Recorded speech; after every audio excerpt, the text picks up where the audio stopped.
Untamed is going to be untamed. It's going to be a little crazy. I want to talk to my people. I want to talk to my brothers and sisters. We can have grace and humility in how we interact with other people. Oh, hot dog, look at you. And nobody talked about what's really happening. And let's have conversations about what truth is.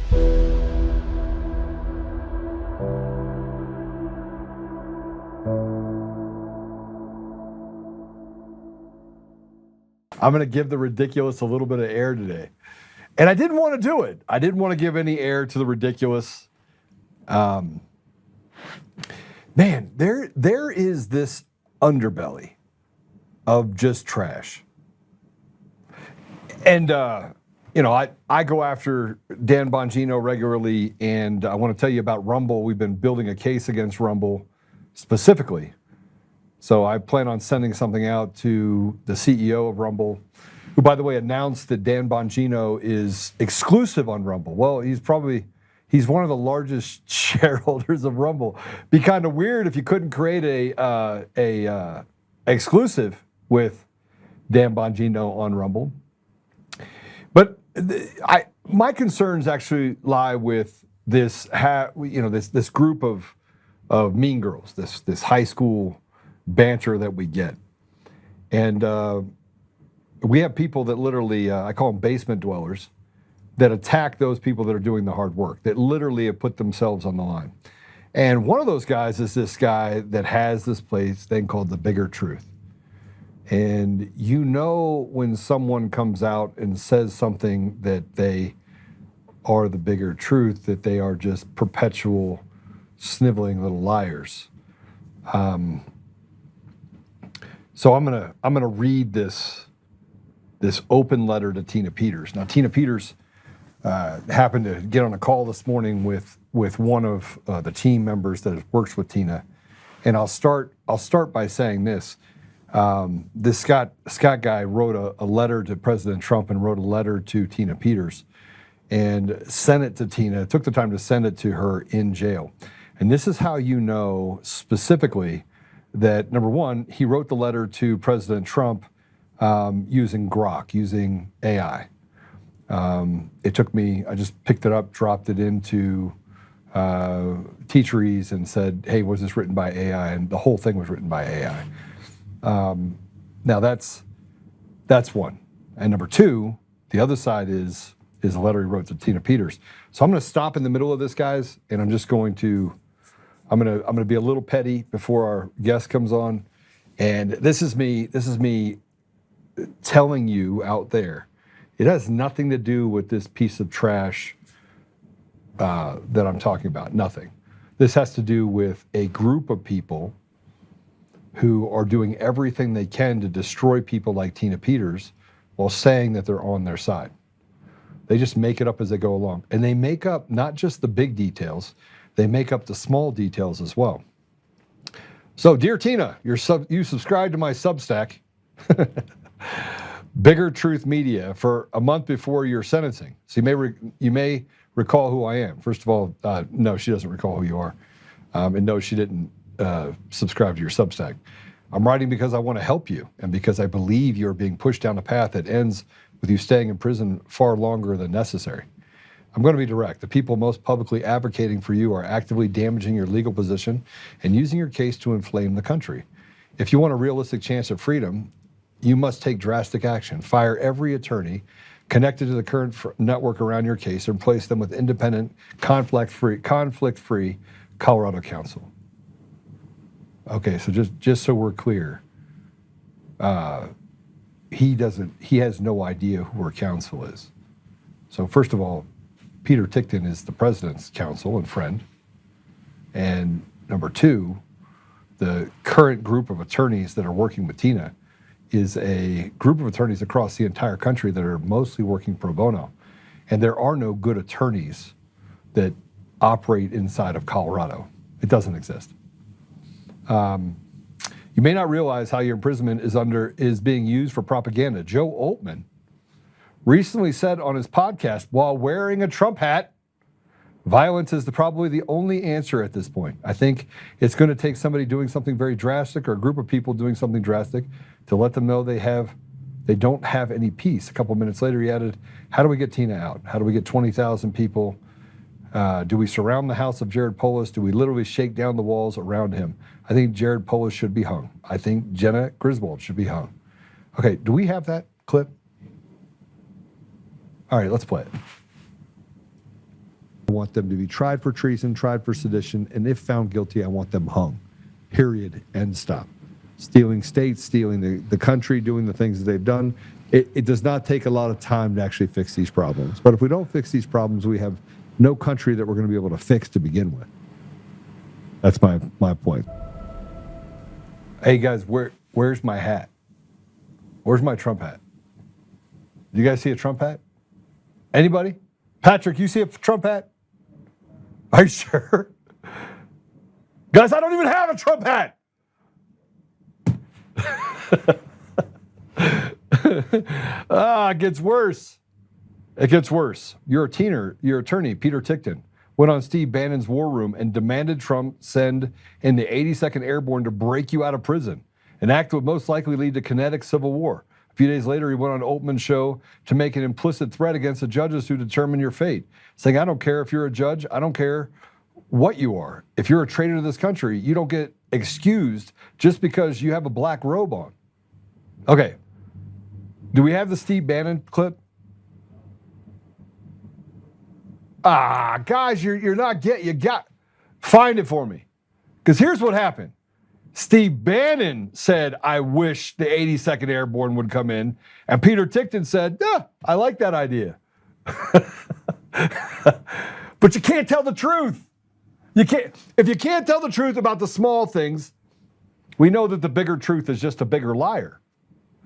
Now, this guy's been running around the internet doing a lot of things. He's the same guy that he's got some problems. He's got some pedophilia problems that he probably needs to work through. He's got some issues with being charged for falsifying where he lives. He says that's all a mistake. You know what it reminds me of? It reminds me of a person named Madison. What was her name? Madison? What was that woman's name? Madison. What was her last name? She said that she actually was out there fighting for what was right.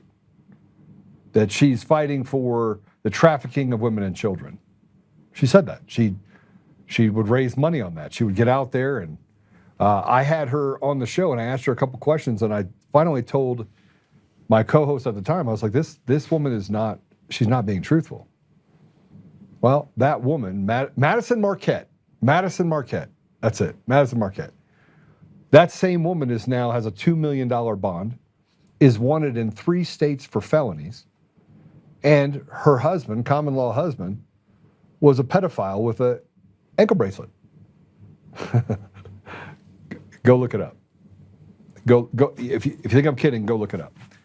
That's the type of people that get involved in and say that what I've done, or what Peter Tickton's doing, what the lawyers are doing. Now, I don't particularly think that it was a great display for John yesterday. I don't believe that he did a superb job, but I mean, I'm also not sitting in front of 3 judges. Like, I'm not sitting in front of 3 judges. I don't know what it would look like to sit on an appeals court and have to go through these questions. Now, I don't have the same fear factor as other people, but I think John Case did. He presented the evidence well, and the brief was written collectively, mostly by Peter Tickton and others. So, did they have missteps? Yes. Is that going to happen when you're trying to plead a case? Yes. I can promise you this, though. The attorneys for Tina did a much better job than the deputy attorney general, the assistant attorney general that showed up, who lied her face off and got caught over and over and over again trying to justify the actions of the attorney general's office, or even the actions of the DA specifically, and the judge in this case. So I think that John Case did a decent job, and I do believe, I'm going to give you guys my thoughts on what happens there, but I do believe that that she will be, just like the other case, she will be vindicated, and that she'll get out. Now, he goes on to say this. Tina, those statements are not help. They are gasoline on the fire. They put pressure on courts, harden judges, and make you look like the symbol of defiance, not a defendant seeking lawful relief. The tragedy is that you would likely be free today if your legal strategy had focused on your defense and mitigation instead of serving a potential political media narrative. Your posture at sentencing, arguing, justifying, and signaling, you'd do it again, made a severe sentence predictable and justified. This piece of shit doesn't have any clue what we're up against. And to sit here and say that Tina Peters should fall on the sword and talk about her defense, there was over 40 motions that were denied. The judge yesterday clearly said that her affirmative defense was not allowed to be presented. And how do you take away someone's affirmative defense and then tell them inside the sentencing that it's about the fact that you breached the election equipment, which she wasn't charged for? So the judge was thoroughly confused. But more importantly, you got a guy here that he's the smartest guy in the room. This guy living in the basement of his mother's home is the smartest guy in the room. This is the problem that we have inside of our society now, is that we got a bunch of people, talking heads, that get out there. Brian Cates, same thing. I put up a post very clearly stated, this is what I was told. I was told we were going to war, a week later, or a little over a week later. They go in, they pluck Maduro out while President Trump's eating Skittles. A leader of a sovereign country just goes in and picks them up, pulls them out. And then I get told, well, that's not war, Joe. That's not war. You're right. It's tea and crumpets. We talked about this yesterday with Vince. These are, sure, it was war-ish. I mean, how do you go into a sovereign nation and pluck out the leader? The guy that's the leader of that country that has an open alliance with Russia and China, and you go in and take him out there, and that's not war? No, I think we're in a perpetual state of an insurrection inside of our country. And it absolutely was designed. It was designed as a defense against the war that's been waged against the American people. Now, he goes on further, and then I'll get to our guest here. And now, your current appellant strategy is, in my view, headed for a dead end. I'm not writing this to discourage you. I'm writing you this because you still have options, but you cannot access them while you remain inside this legal and media machine. Here's what you need to understand about the money for the control over your case. Patrick Byrne and Mike Lindell have funded your legal defense. I recently found a video of Byrne admitting that he paid over $1 million for your defense and that you have had an attorney, Doug Richards, who was prepared, I believe, was your strongest legal line of defense. But Byrne caused you to fire him. And Lona raises questions that a judge would recognize were your lawyers representing you or the people paying them. You have no idea who Doug Richards is. But this does point to a different conclusion, and that is that there were attorneys that were representing Tina Peters that were ignoring the facts. And then you have this guy pops up his head. He's the bigger truth, though. He can't tell the truth about the smallest of details. And by the way, the legal brief that was written to the appellate court will not be unsuccessful. They will, at a minimum, send it back for resentencing. Inside of their signaling, they talked about the fact that the AG's office and the DA's office had made grave mistakes against Tina Peters, and that the judge in this case erred and had a constitutional crisis related to whether or not they were punishing her for her First Amendment views, which they did. Even more alarming, Byrne has now publicly described himself as extraordinary terms. He said in Emerald Robinson's show, and again with Alex Jones, that he was a Tier 1 CIA asset under Obama. He admitted to telling lies. I fibbed, he said. And just a few hours before he went on Emerald's show, he posted on X, "Stay tuned, I've gotten permission to release something. Just let me prepare it," he claimed, and he has gone rogue. But does a rogue CIA assets wait for permission? The bottom line is this man publicly described himself as an intelligence asset who admitted he lied and should be steering the strategy that determines whether you live the rest of your life in prison. I've read the pardon Trump issued. Whoever tells you that you are a presidential pardon does not erase the state conviction. Article 2, Section 2 of the Constitution applies to federal offenses. This guy doesn't actually have any idea because it doesn't say anything about federal offenses. It says of the United States of America, of which the state is a part of. So again, an unproven thing that hasn't gone through the Supreme Court, which we've seen that happen time and time again, does not mean that he does not have authority, number one. Relying on this as your path home is a setup for disappointment, and it pushes the country towards a dangerous state-right conflict that will not help you. So here's your only path. Fire your entire legal team. Step away from activism media network that's calling for military solutions and violence in your name. Yeah, okay. This is the piece of shit that says he's on our side. Okay, got it. Retain independent, Colorado-based, conflict-free criminal appellant post-conviction counsel with no ties to Byrne, Lindell, Oltmann, Tickton, or the broader operation. So basically, he wants you to separate yourself from President Trump. That sounds like a fun thing to do. Have the counsel evaluate based strictly on Colorado law and your record, whether there's a viable path through conflicted counsel, ineffective assistance at sentencing, or whether the court should order a limited remand or resentencing with conflict-free counsel. I'm not a lawyer, I'm not giving you legal advice. I'm telling you what I believe is the truth. You're being used, and the people using you will not serve your sentence for you. I pray for you often. You are more friends than you realize, but you will not find them until you break free of the people treating your life like a political weapon. Respectfully, Scott McMahon. So I'm going to just say this to Scott McMahon. You're an idiot. You're a traitor. You're a piece of shit. And frankly, you don't know anything about Tina Peters' case. And for you to stand up and justify what this court has done, what this judiciary has done, is not just foolish. It shows that you're a part of the leftist machine. You've done nothing. You've sacrificed nothing. You've gone and asked people to give you money while you spew a bunch of Q bullshit. You're garbage. And it's garbage like him and other people like him, even at a higher level, that have created some mass distrust and chaos in the ideas that we have to formulate around. And that is, we're in an active insurrection, currently. Currently in an active insurrection. And it's been going on for decades. And it's a slow boil towards taking away the sovereignty of not just the state or even the Constitution. It's the sovereignty of the individual. We're treated like slaves. But just trust this guy. He's not a lawyer, but he's got it all figured out. Somewhere along the line, his little EBD's being in the basement, somebody gave it to him. They gave him this little thing. Yeah, piss off. Yeah. And actually, I don't even know if there's something I can do. Maybe I think I'd depose him. I think I could probably get that done. See if maybe Coomer's people were paying him. All right. So President Trump put this truth out this morning. Now I'm done with that guy. You guys, you go hang out with that guy, and he can seethe and masturbate to the Minions movie all he wants. Let's talk about what President Trump just put out on Truth Social. Go ahead and put it out.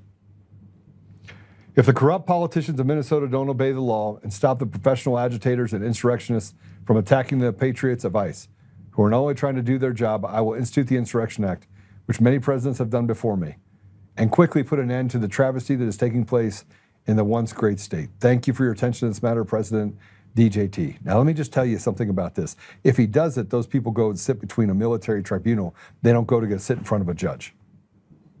Everything changes. Everything changes.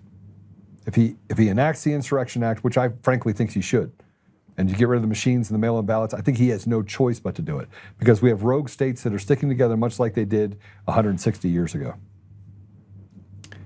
And here, by the way, is what happened in Minnesota. Here's a video of them overtaking an ICE vehicle and stealing FBI rifles and vandalizing cars. Let's go ahead and play it.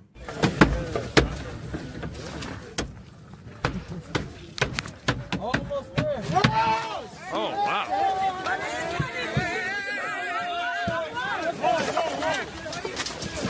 Oh, my God. Oh, my God.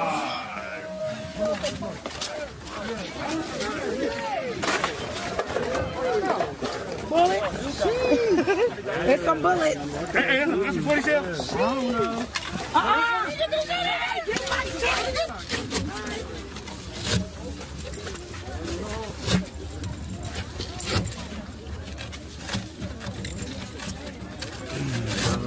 No way. Tourniquet there. Did he get? Okay. Hey, don't film that. Who's that? Who does it? He does both sides.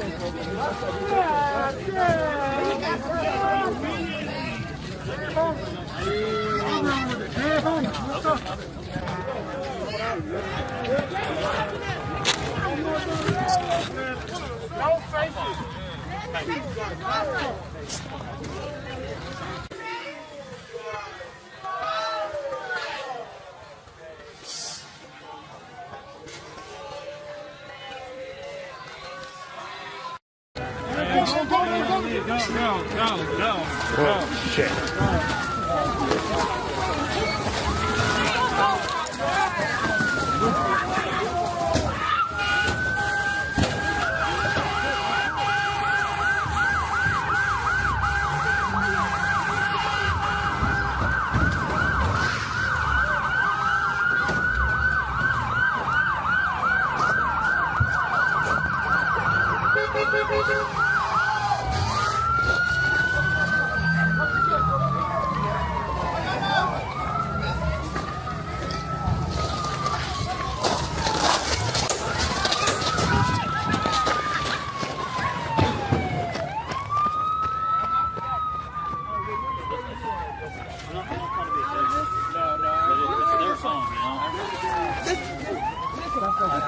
Eventually, you know, if it's not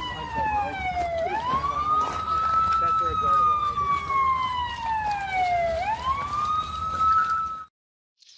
All right, so the guy that has the face tattoo that they have, that guy's going to do 20 years in prison. And the other guys around him, yeah, they're going to do a lot of time too. And there's nobody that's going to be able to get them out. And if somebody decides that they're going to hide and not give back that FBI rifle, and that rifle is used in a crime, that's going to make 20 years 60 years.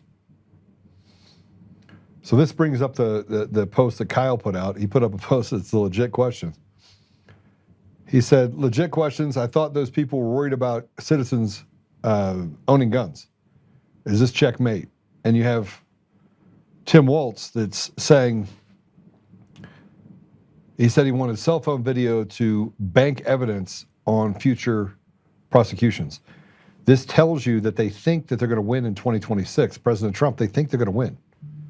They think that they've secured and they've slowed things down enough. That Pam Bondi and Todd Blanche and the people that are the haves have slowed it down enough that they can wait until another regime gets into office. They can stay in their positions.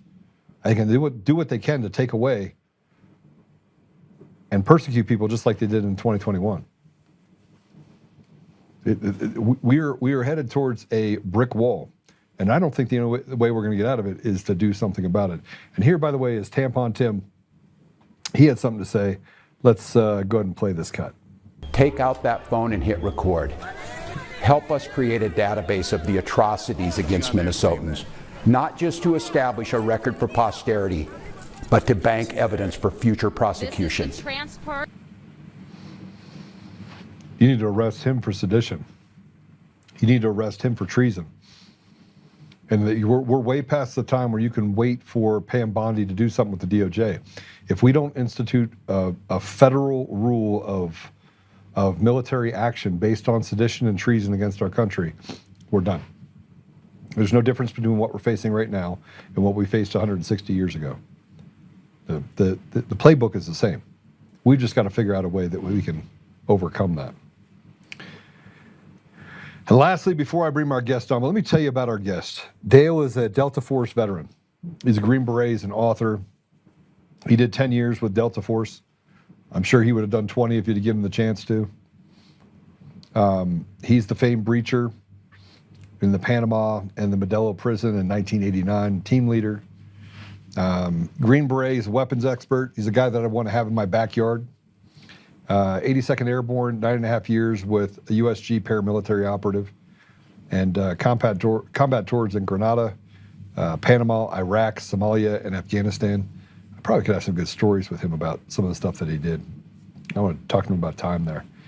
But I'll wait to put up the talk about the post I put up earlier about Colorado. But I'm going to tell you this. Most people stand with ICE. Most normal people in the neighborhood, they stand with ICE. You don't see tens of thousands, hundreds of thousands of people that are on the streets that are going against ICE. It's not true. Most people want those guys out of here. Oh, you committed a DUI and nearly killed someone? Get out. You assaulted someone? Get out. You raped someone? Go to prison. get hung, get hanged. You murder someone, death penalty, and then we'll send your body back to where it came from. Most people literally don't want what we're going through in our country. But the media and the bots that are out there have created an environment where they try to make themselves look bigger than they are. They are not a large part of our population. I talk to people on the left, I talk to people on the right. They're like, man, just get the TDA out. Just get the gangs out. We got our own problems with gangs here in the United States. We don't need help. What we need to do is get to a place where people have accountability. So that's what we'll talk about at the end of this deal. With that said, I want to just say welcome to the show. Dale, it's good to have you. Thanks for having me on again. Appreciate it. It's good to see you, brother. It's good to see you. It's good to still be able to see. Yeah, where are we going, man? How much fun are we going to have in the next 6 months? Oh man, I've been saying this for a while now. I think we've engineered our own extinction, man, with so many different things happening at the same time between AI, the politics, everything that's happening in the world right now. I just think we're circling the toilet bowl, honestly. And how many more years? I don't know. But if I had to guess, I'd say we got maybe 4 to 8 years, and then things are going to go really, really bad. I don't see it getting better, especially with AI. The job losses with AI, then everybody's vying for control, international control of everything, currency, gold. These are some dark times, man. And I know, history is in a lot of ways repeating itself, but the difference is technology is so different now, is so much more dangerous.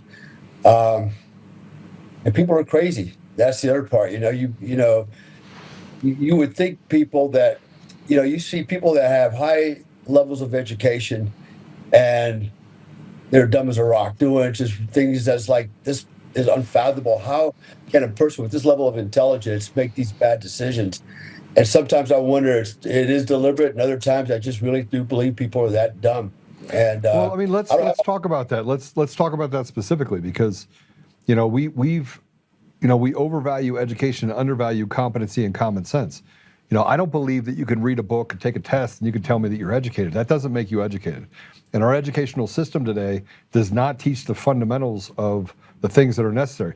It's like saying that you're a Delta Force operator, right? But nobody ever took you through and did breach training. And anybody that knows anything about what you do when you do a mission is you do it over and over and over and over and over again. So that it's like being in a scripted deal. You know what to expect when you get into that situation. Can you imagine that if we had that in education? It would be a different world. You want to call that an education? Go ahead. It's like, this is all deliberate, by the way, going all the way back, I think, 1913 with Rockefeller education system. Our whole American education system was designed with one thing in mind. That was to create a society of slaves, not entrepreneurs. And a lot of the information that kids are being taught is completely worthless, in the real world.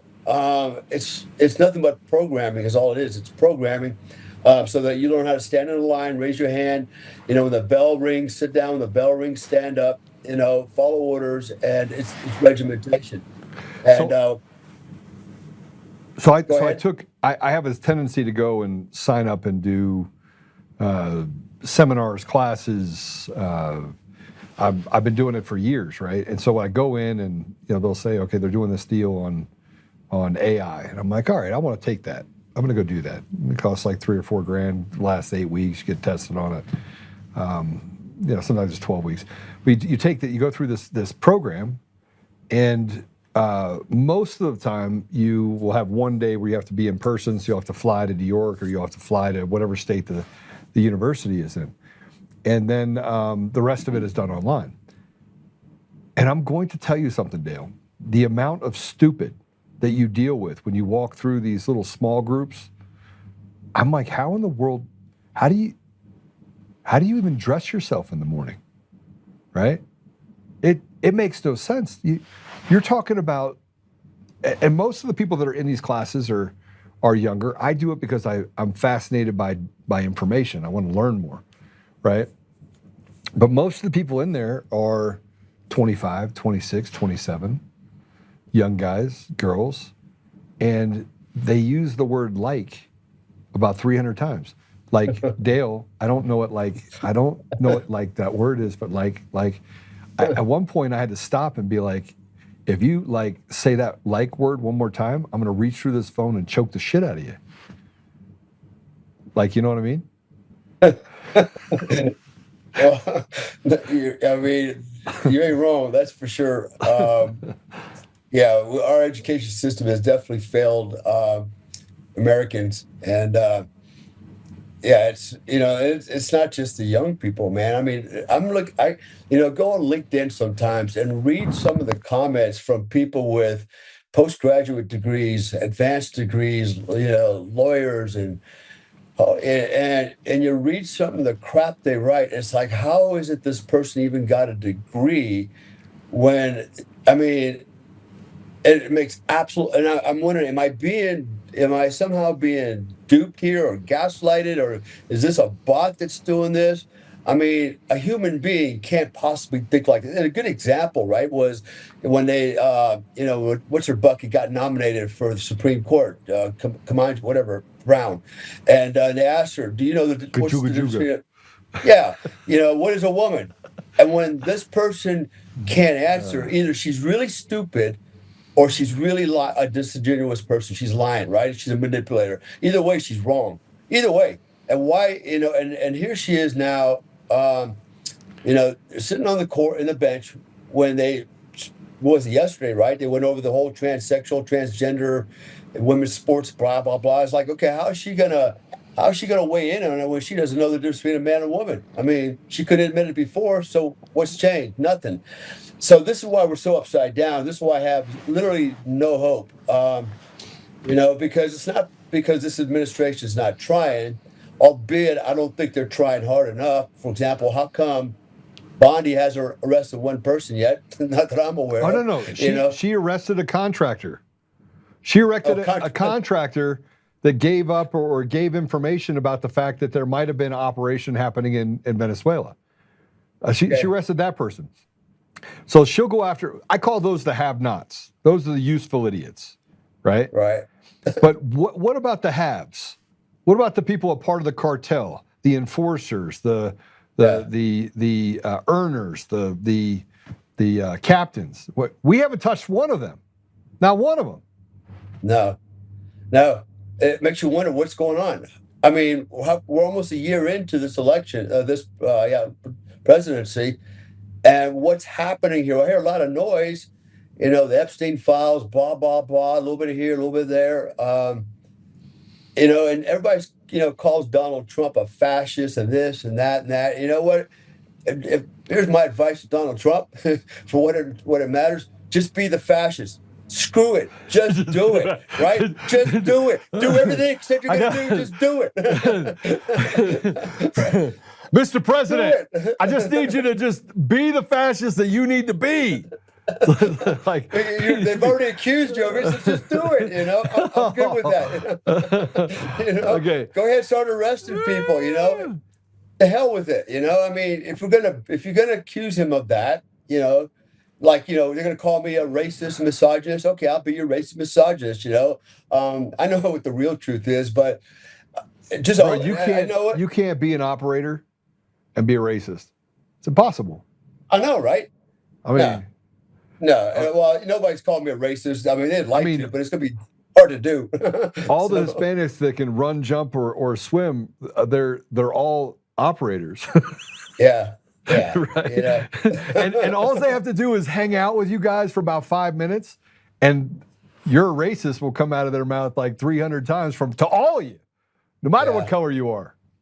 Right? Am I wrong? Yeah. No, you're right. So I guess there's a little bit of truth in it that we're all. Well, no. If you really want to be honest, everybody's to some degree or another racist. I mean, it's literally part of the culture. So there's not I've lived into lived or traveled or worked in over 101 countries. I've been around this planet. I live abroad right now. You know, right now I'm actually in Florida.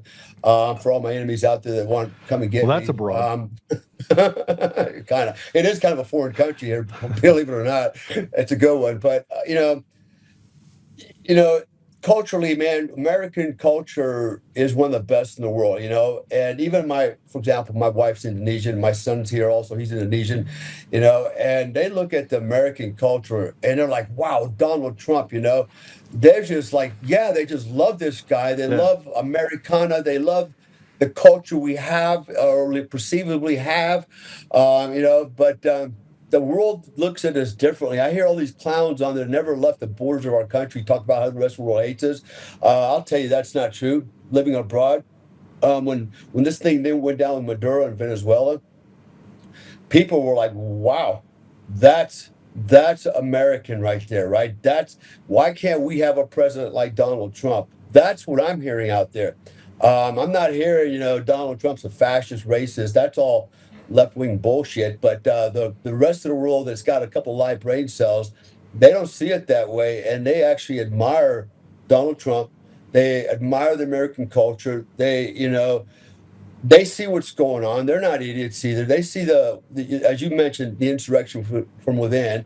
I agree with you. That's where we are, and even Ray Charles and Stevie Wonder can see that bullshit. So and foreigners are seeing it. So it's the left's not tricking anybody but themselves. As long as the right, the conservatives particularly, stay focused and remember what's important, and that is, we have to, like you mentioned again earlier, we've got to start pushing back, and pushing back hard, or we're going to lose it all. We have an opportunity here with this administration to get a good foothold and get it right. But it's going to take a collective. It's going to take many people on the right.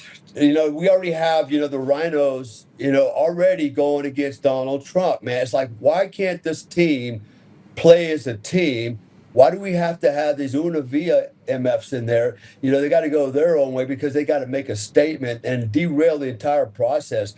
We could win and we could do really well if everybody would work as one team. Let's get the ball over the finish line. All right, let's win this hands down so the Democrats never have a shot at this again, and the Marxists. And then what we can do is make adjustments later on. Right now, we've just got to do, we got to do the hard right thing over the easy wrong things. And too many politicians, even on the right, want to do the easy wrong thing over the hard right thing, and that's they're betrayers, Dale. Absolutely, they're betrayers. I mean, these are people that would sell their grandmother down the road for just a little bit more power. Absolutely. I totally agree. This is why I wasn't really joking when I said earlier Trump just needs to go ahead and be the fascist that everybody calls him, and he needs to just go out there and start crushing nuts, man. I'm no more bullshit. Walnuts. Well, arresting one dude here, two dudes there.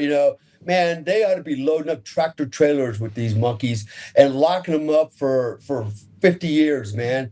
And let's call them what they are. They are terrorists. They are terrorists within. Everybody's talking about the bimbo that got shot in the face the other day for being stupid. I call her a terrorist too. She had no business being there. She had no business interfering with law enforcement. She set herself up for that shot. She got paid for it. She was getting paid. Exactly, right? So, to me, I'm like, we've got to be hard. We got to just be assholes. At this point, they're going to be assholes. And before all this, this has been going on for a long time, by the way. This is not a phenomenon in the last couple of years. This has been going on for 20, 30 years. It's been slowly, insidiously creeping in. But we're now at terminal velocity for sure. I think we are in World War III. I think we are in an insurrection. And we're literally in the final throes for our own freedom. And if we don't, I've said this many times. I've said it on Alex Jones' show. It's time for men to be warriors. Start standing up for your family, your children, your wives, and the American way of life and your freedom. Because if you think somebody else is going to do it for you, it ain't going to happen. It's not happening now. We're going to have to stand up, And so, honestly, we're all the conservatives right now. Why don't we pack our vehicles, roll up to Michigan, as American citizens, stand with law enforcement and give them top cover, give them security so they can do their job. I'd be willing to do that, you know. But trying to organize something, I'm not a community organizer or anything like that. But it's going to take, you know, we're going to have to move to that level. And also the thing about violence. So here's the problem with that is that you could roll up there and you could grab a bunch of operators. I mean, this is just working the problem, right? Because you have to work the problem if you're going to get to a solution. Yeah. Let's hypothetically say you have 300 of us that rolled up there to Minnesota and got out and created security for ICE so that they could arrest people. Let's say that you did that. The ICE officials have immunity. When they shot her, it was a justified shooting. It was unfortunate, right? Because she's a useful idiot. She actually died doing the biddings of people that are afraid to come out on the street and do the biddings themselves, right? They're the wizards behind the curtain, the little weak, little disgusting midgets that, frankly, those are the weak people that seem to be in our government, right? But they have immunity. We don't. We basically are the have-nots. So anyone that's out there that would get up and stand up for ICE, the problem and what has happened historically, go back to 2020 specifically, they turned against us. Police officers turned against the people that were trying to protect the police officers, and they ended up throwing them in jail. They ended up prosecuting those people because the apparatus, the judiciary and the apparatus is so rotted to the core, it doesn't represent the interests of the people. Yeah. Well, so actually you kind of made my point then. This is why the people need to stand up and take this shit back. You know what? And you know, we go up there and not act on behalf of ICE, but we can act on behalf as American citizen, American men, trying to protect our country from the rot from within. You know, these people they're not Americans. They're not even pseudo-Americans at best. They're paid actors, but you know they're the dumbest of us all, and that's why they're doing it. And look, again, I think we've hit that point of no return on that PNR a long time ago. And you mentioned earlier in the show, you know, you were mentioning violence, right? Violence doesn't solve anything. I'll tell you the hell it don't. It solves a whole lot of shit. Yeah, it does. You know, and that's how this country was won, on violence. This is how most countries were created, was through violence. That's just part of the human condition. You know, man is a warring ape. And I think it's time we start going full chimpanzee on people, man. And I'm tired because, you know, I just came back with my wife and my kid. You know, they just got their green cards. And which has been a big hassle too, by the way. Right, people don't understand what you've had to go through. No, you know, just to protect your family. Yeah, and honestly, I've gotten zero help on this thing. You know how I finally got this sorted out real quick? I actually called the ARSO in Jakarta. He was a new guy, and I told him what's going on. I said, "Man, this is a security issue. Here's what happened to me. Here's what's going on." And I said, "It's a security issue, and people are going to start getting hurt." And I swear to God, that dude jumped on it. By the next day, I had the embassy calling me, and they got this whole thing sorted out, and here we are. It took 3 years to get my wife back here from Indonesia, but that's another story. I'm not done with that story either. By the way, they're still going to roll over that one, but you know, that's the irony is, you know, people are complaining that ICE is. But your wife couldn't come into the country. No, she couldn't come to the country. So we were married here. What's that? Yeah, we were married here. But you can be here illegally, but you had to go live with your family overseas because a combat veteran who gave up decades of his life gets told, yeah, no, we only bring in Muslims that have 7 wives, and we give them 6 houses up and down the street, and we let them collect all the money they want and live off of your forehead. But, you know, here's what I want you to do, Dale. I need you to go live over there because, you know, we're not going to protect you. It's just the same sad story. Just for the listeners out there, just so they understand the gravity of this, right? So my wife and I have been in and out of the United States for several years. We're married here, blah, blah, blah. Long story short, COVID happened. She got hit by a police car at 90 miles an hour, was hospitalized, determined she had cancer. Long story short, we overstayed a visa, not realizing that we could overstay a 5-year unlimited entry visa, but apparently we can at 6 months. And we left, and when we came back, she was not arrested, but detained. We were both detained, but I was released, and she was deported. And then in May of 2024, the FBI contacted me and said that they have credible intelligence that I'm a priority target for Al-Qaeda. They're literally looking for me here in Panama City Beach, Florida. They were literally looking for me. How do I know that? Because my roommate contacted me, and I've got another Green Beret friend that lives here that saw him. And so, yeah, thanks to Joe Biden, Al-Qaeda is in our country, and they're looking for guys. Lucky for me, I don't live here. I live different countries, and I move quite a bit, and I won't be here very long either. But you would think, now that I've got a letter from the FBI, a credible threat, you would think they would give my wife her visa back. Even if you don't want to give her the green card, give her the visa so I could get off the X if I found out they were running ops on me where I currently live right now abroad.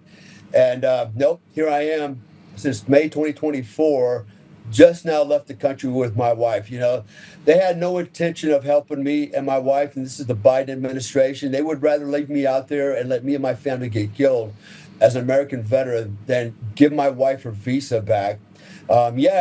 Yet you and me, you know, the taxpayers here, we're funding schools and you know, and Medicare and, you know, all the stuff these illegal immigrants, you know, coming to our country that they're getting our tax dollars, you know, my tax dollars, and yet I couldn't get any help, right? So this is the betrayal I've had to undergo, and you know, I finally worked my way out of it, and you know, I'm not done with it. But anyways, you know, there's a story there that, you know, this is how fucked up our country is. Sorry to cuss like that, but this is where we're at, you know.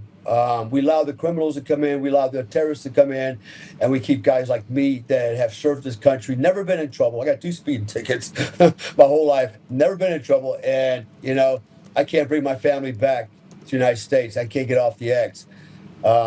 It's just mind-boggling. So, you know, when we started this conversation, you asked me what's it going to look like, and this is why I have almost zero hope for our country, because the left is bound and determined to destroy it one way or another. It's going to happen. So I don't know. You know, hate to sound like a nihilist, but it is what it is. You know, we've come a long way, and it can change if Americans on the right, the silent majority, which I call them a bunch of cowards, would just start making some noise and start pushing back. But they're not, you know, and I don't know who they think's going to come to save them, because nobody's coming. Nobody's coming. It's up to us to make the change. Yeah, so let's back up a little bit. Look, I don't want to black pill people. I don't want to get us in a place where we're shooting at each other. Obviously, you don't either. Anytime you've ever seen battle and you've seen war, you've seen the bodies strewn, nobody wants that. Nobody wants that for anybody. I don't care who you are, right? At the same time, let's push that on the side real quick. Let's talk about the operation that just happened in Venezuela. So you've had to do explosive breaches. You've had to go through and do extractions. That had to happen. You've done that before. Mm-hmm. They went in 3.5 hours, knocked off 126, I think is what I saw, security forces. A vast majority of those were Cuban mercenaries, right? They used some state-of-the-art weaponry, which I think is fascinating, right?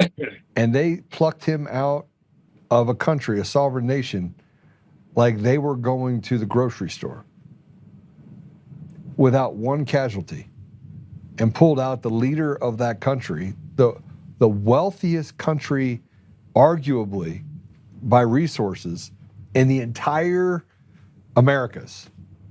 And they did so in 3.5 hours. All right, you got to tell me, how'd they do it? I mean, that's I mean, well, the amount of intelligence you would have to have, and the amount of understanding you would have to make that possible. It's it's pretty dramatic. Well, I'd like to do a little bit of a comparison, so it's unprecedented. I want to say it's unprecedented. It is unprecedented that you have, for example, our country go in and snatch a leader out of their country, and in the fashion we did it, right? It's pretty amazing. But, I was one of the Modelo prison raiders in 1989 at Just Cause, Panama, to rescue Kurt Muse. And we did that operation under 6 minutes with a little over roughly 23 guys. And we flew into a hornet's nest. The entire commandancy had been reinforced. The prison had been reinforced with Panamanian Defense Force. It had roughly 120 shooters on the ground floor of the prison itself. Yeah, we went in there and literally just snatched this man out from the jaws of death within 6 minutes. And same thing, we didn't have any KIAs. We had some WIAs. We lost 2 helicopters, but a flawless operation. Now, fast forward, here we are again, very similar operation. And I heard somebody. They lost the helicopter. They did lose the Yeah, helicopter. yeah, but overall, it was a successful mission. Mission was accomplished. But here's the thing, everybody wants to attribute it to technology. We had this, we had that, and although technology does help, I'm not knocking it. It made a big difference. Ultimately, at the end of the day, it comes down to the man with a gun on the ground, and those Delta operators went in there and put a lot of men to sleep and didn't take any casualties and got this guy out of a hardened target.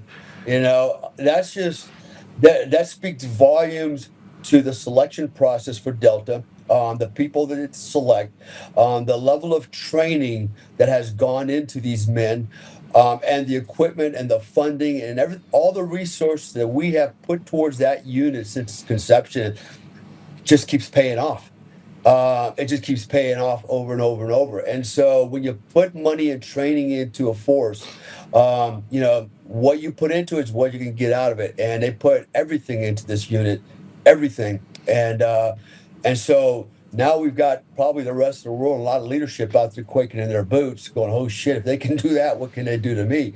But it comes down to, you're right. There was a lot of man, Delta Force is the tip of the spear. It's the shiny, sharp end of it, right? However, behind it, you have to have a staff along with support, right? Intelligence, human, SIGINT, you have all types of aviation platforms. You've got a lot of stuff that is going to push that spearhead in through the target. And so without that shaft, you got nothing. So, hats off to everybody in the whole operation that made this a reality. And again, it speaks volumes to the professionalism of the U.S. military. I'll even give a nod and tip my hat to Hegseth. Everybody doubted this guy, but here he is. This is on him, and he did it. And so I'm pretty proud of what we've done as Americans. I'm proud of what the unit did, but I'm not surprised. And I think. If nothing else, man, that should be pretty motivating for the rest of the military and for Americans, man. To know that we have that kind of capability. It's just amazing. I was shocked when I heard it. All right, so based on that, though, as an operator, they had to have trained on this, and I know that I'm probably asking too many questions about how long they had to train. I mean, I remember having to go in, and they would make me do things 7, 8, 9 times. When I would move with someone that with some security, right, and they'd like do it again. So I know, and I've looked at the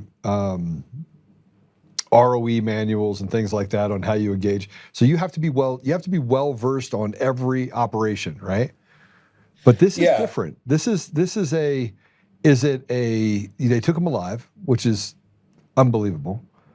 And do you think that there was 2 things? How long did it take them, do you think, to train to make sure they could execute on this operation? And on the other side is, do you think there was a contingency that if you have to put them down, put them down? Yeah, actually, so training is easy because they're always training, right? So it's fundamentals. CQB is always playing the fundamentals, right? So As far as the rehearsal goes, I don't know, but most likely they built a mock-up of the compound, the building that he was in. I know they did. That's just, again, here's a unit that has endless amount of funding, and I'm sure they had plenty of time. I don't know how much time, but I'm sure they had enough time to build a mock-up and train on it until they couldn't get it wrong, right? So, and they do, and the unit's very good at it. It's not like they got to do a lot of training to get really good. They're always good. They're always training, right? I mean, they knocked out all the power. I mean, the amount of things that they had to plan in succession in order to be successful. I don't think people understand that it's not just the operation of extraction. It was the operation before the operation. It was the operation for that support staff, and for making sure that you could keep it all quiet. Because this is the first operation like this where zero leaks. I mean, they say that there was a leak afterwards, but let's be honest. This is a pretty tight operation. Yeah, I'll go back to Panama Modelo prison. So just kind of give you perspective, we had been training on that for several months, prior to that. So moreover, we already had human on the ground, different intelligence sources, collectors, picking up, atmospherics. We had that going on, and then prior to the actual the assault, we already had snipers on target. They're watching, reporting back. They're the ones that actually reported back and said, we're starting to see an unusual amount of buildup. We see these guys reinforcing with sandbags, 50 caliber machine guns. And what happened was we were compromised early on. So at least 7 or 8 hours before the actual hit time, we got intelligence reporting that the operation had been compromised. A Marine and an Army guy, both got on the phone, called mommy and daddy, said, if you don't see me again, I love you. Another guy went down to the canal and warned all his Panamanian friends, stay away from me. Look, it's crazy, right? This is the kind of shit that happened. And so, but by this point, aircraft were inbound, had a huge signature. There was no way we're calling this off because we're going to lose the element of surprise for sure, even though we've kind of lost it already. And we ended up shifting the H hour from midnight to 0020 hours on December 20th, just to the right 20 minutes. And that's all we could afford because there was so many moving parts already being activated. But with all that said, we went in, same thing, power went out immediately. So there's complete blackout in the city. A raging gunfight between the commandancia and the prison itself. We had 2 AC-130 birds up, pound the commandancia. So there's a lot of activity, but a lot of moving parts. But within 6 minutes, it was all over. And again, we didn't lose anybody. We had WIAs, but no KIAs, and we lost 2 helicopters. So, same thing on this mission. I'm far removed from the military now, but just from what I'm hearing on the news, etc. Yeah, they took out the power. They jammed the radar systems for the air defense systems. Yeah, I'm sure they probably brought a lot of things to bear. More things they'll disclose because for operational security purposes, not going to talk about all the cool widgets and gadgets and guns they use. That's going to be classified. But the sound wave machines, the sound wave guns. People throwing up everywhere. That's not even new. That's not even new technology. I'm just kind of curious to see if they were able to make it smaller, like micro size, handheld size. That would. They had to have used a backpack, or they had to use some sort of. I mean, just the way that they described the situation. Yeah. From people on the ground, not even from from some of the survivors. They said we just. It's as if they use like some sort of So. I'm sure they used personal drones. They probably had every piece of technology they could leverage and put it in play. But again, like I said, at the end of the day, it still comes down to the guy with the gun because somebody's got to take those surgical shots. Somebody's got to grab the old man and his old lady. There's a lot of human stuff that's got to happen, and until we get there using robots. It's going to take the man on the ground ultimately with the gun to finish it. So, I'm like I said, I'm pretty stoked about the whole thing, and we've come a long way from. I remember the unit when I was there. We were shooting MP5s, wearing civilian clothes and flight suits and Protect helmets, and we were pretty primitive at the time, And when I look at where we've come today, and a lot of the stuff that you see used by the military today had its origins in Delta. Everything from satellite radios, antennas, to all the weapon systems you see now, the M4, Mod 4s, and various systems that are out there, all had its genesis in the unit. And I'm proud to be a part of that. I have been a part of that. The explosive technology and how we used it, it's all, now we're at another level of it, And again, just, I'm envious that I couldn't be a part of it, but, I'm actually proud that I was a part of it as well at some point. So kudos to the guys over there. And hopefully America's back. Dale, we've got a couple of strategic things that have to happen over the next 3 or 4 months in order to get us to a place where we can save the country. This is like the tipping point of the battle of Normandy, right? I mean, we're at a place right now where there's battles to be won that are imperative. And I think one of the things that we have to do in order to right this ship with all the chaos that's going on, because you said it when we first started, and that is, Joe, we've got so much wrong, so many bad things happening at the same time, that the only thing you can do is kill the chaos. And the only way you kill the chaos is to give people back the authority to take control of their communities. In other words, you gotta equalize the voting system, right? When you equalize the voting system, nothing else really matters. The chaos might still continue for 6 months, 8 months, a year, 2 years. We might have a 4-year problem, right? Because the headache, it's like drinking too much. We're going to have a hangover, right? We have to get rid of all of these bad people, and we just got to reinstitute leadership that listens and leads together inside of the communities at the local, state, and federal level. That has to happen, right? Because we don't have another Trump, right? You have to break the political apparatus. Everything else will fall behind it. Yeah. But I truly believe we have to do that.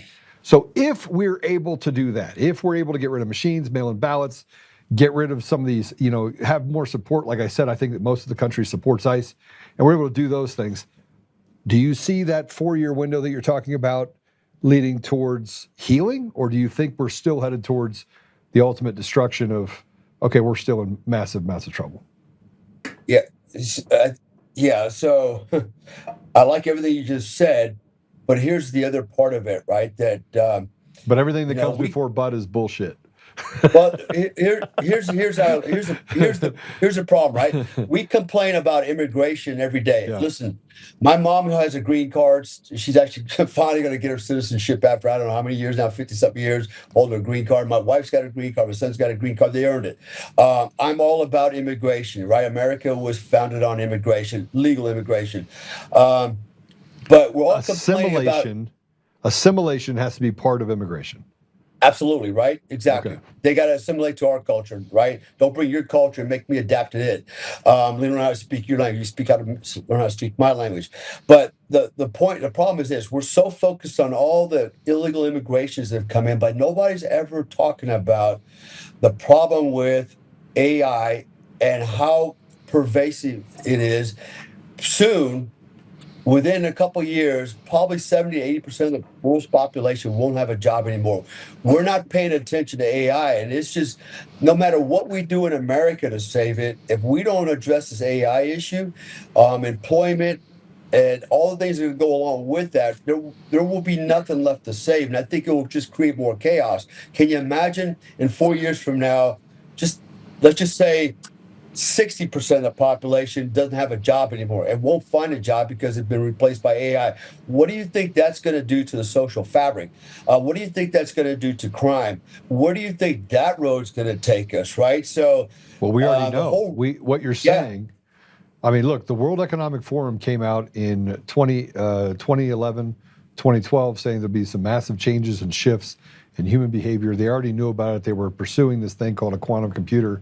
By the year 2014, 2015, they had mastered how they could keep the computer system cool enough that they could actually then run that system. By 2018, quantum computing was already in the mix. They were using it for situation analysis and how they could overthrow governments and do things all over the world in order to see kind of what the next step is. So there are things that we've been doing as a country for years that people think, well, it's not there yet. We're not there. We've been there.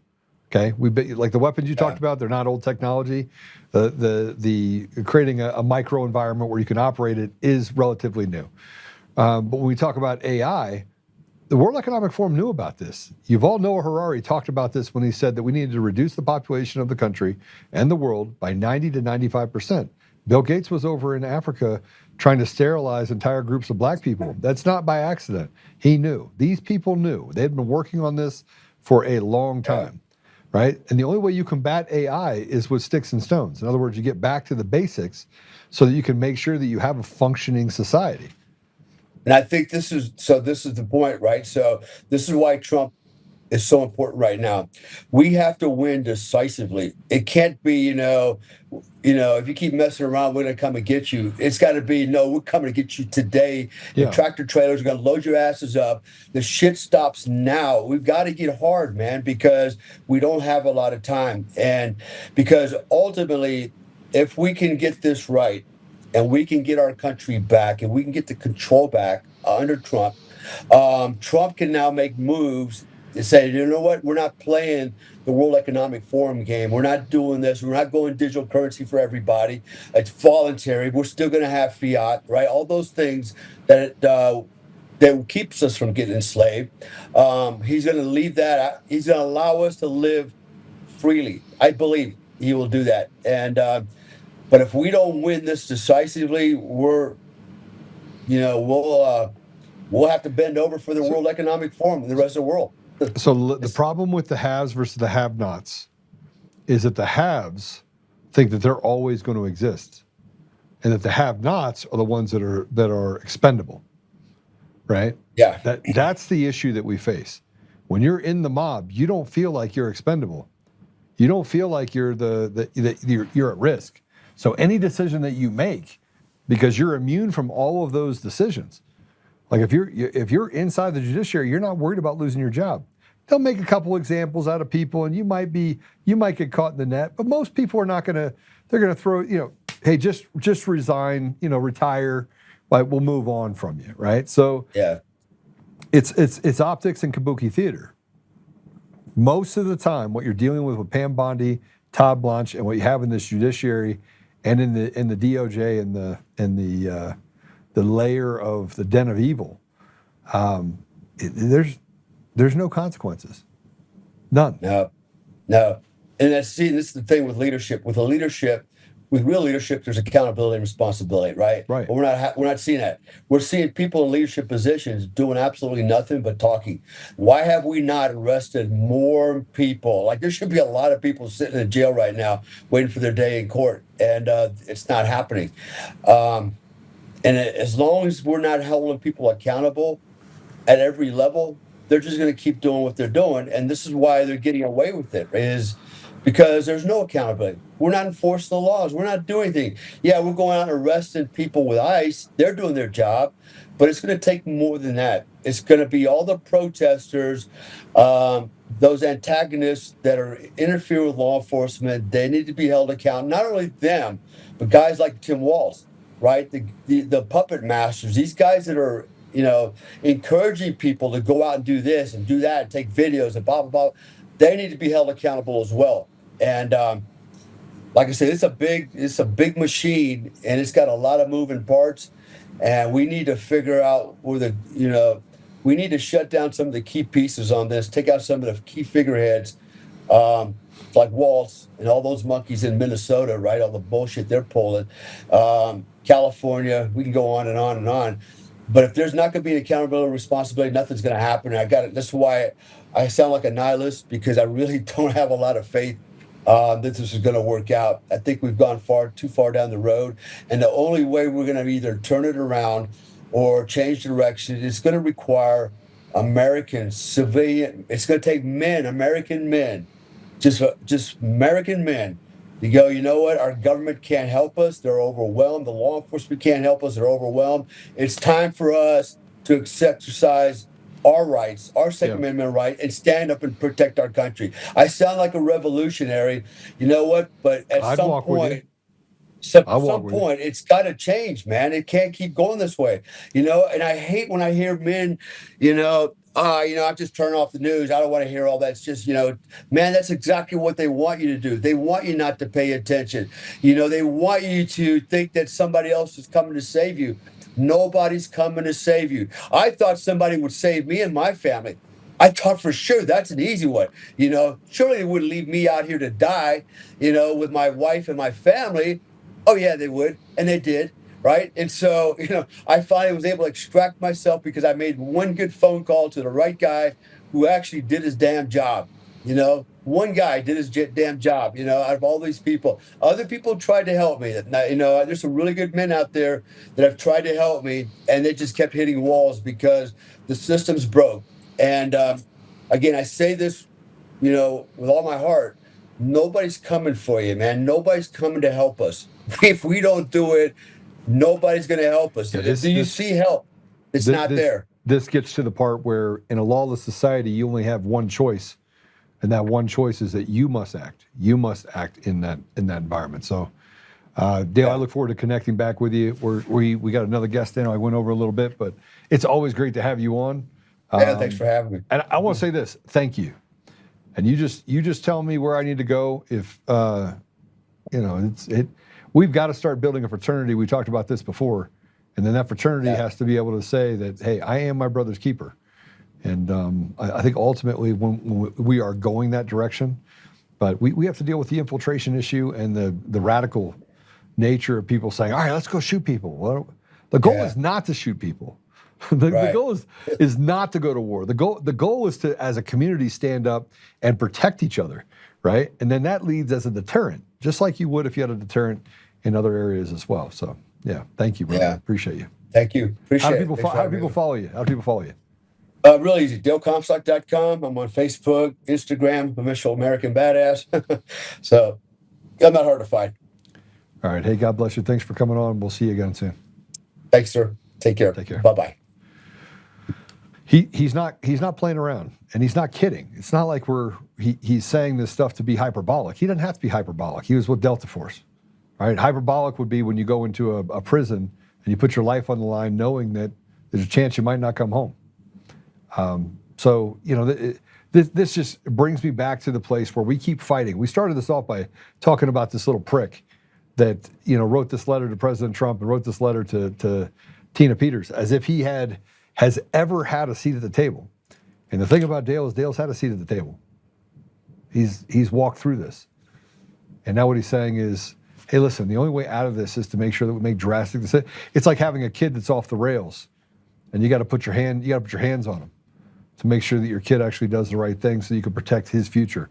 If we want to protect our future, we're going to have to do more than just sit back and watch things go. All right, so our next guest, we're going to get back to talking about Tina Peters for a lot of reasons. One, yesterday when we were going back and forth on the comments, Jonathan Moseley was in the comments, and we were talking about what I thought related to Tina Peters and what they missed, what they might have missed. Obviously, it's easy to be an armchair quarterback when it comes to critiquing a lawyer. I was pretty open and animated about some of the things that he wasn't arguing. I wish I could have reached through and been a little puppet and made John talk. But you could clearly see that Jonathan was an attorney. I asked the question because of some of the comments, which were well articulated inside the comments as I'm sitting here going through things. So let me just tell you about him, because I asked him to come on. Never met him before. Actually, he may have met me before. I haven't actually talked to him. I recognized some of the things that he has contributed to. He practiced law for 22 years.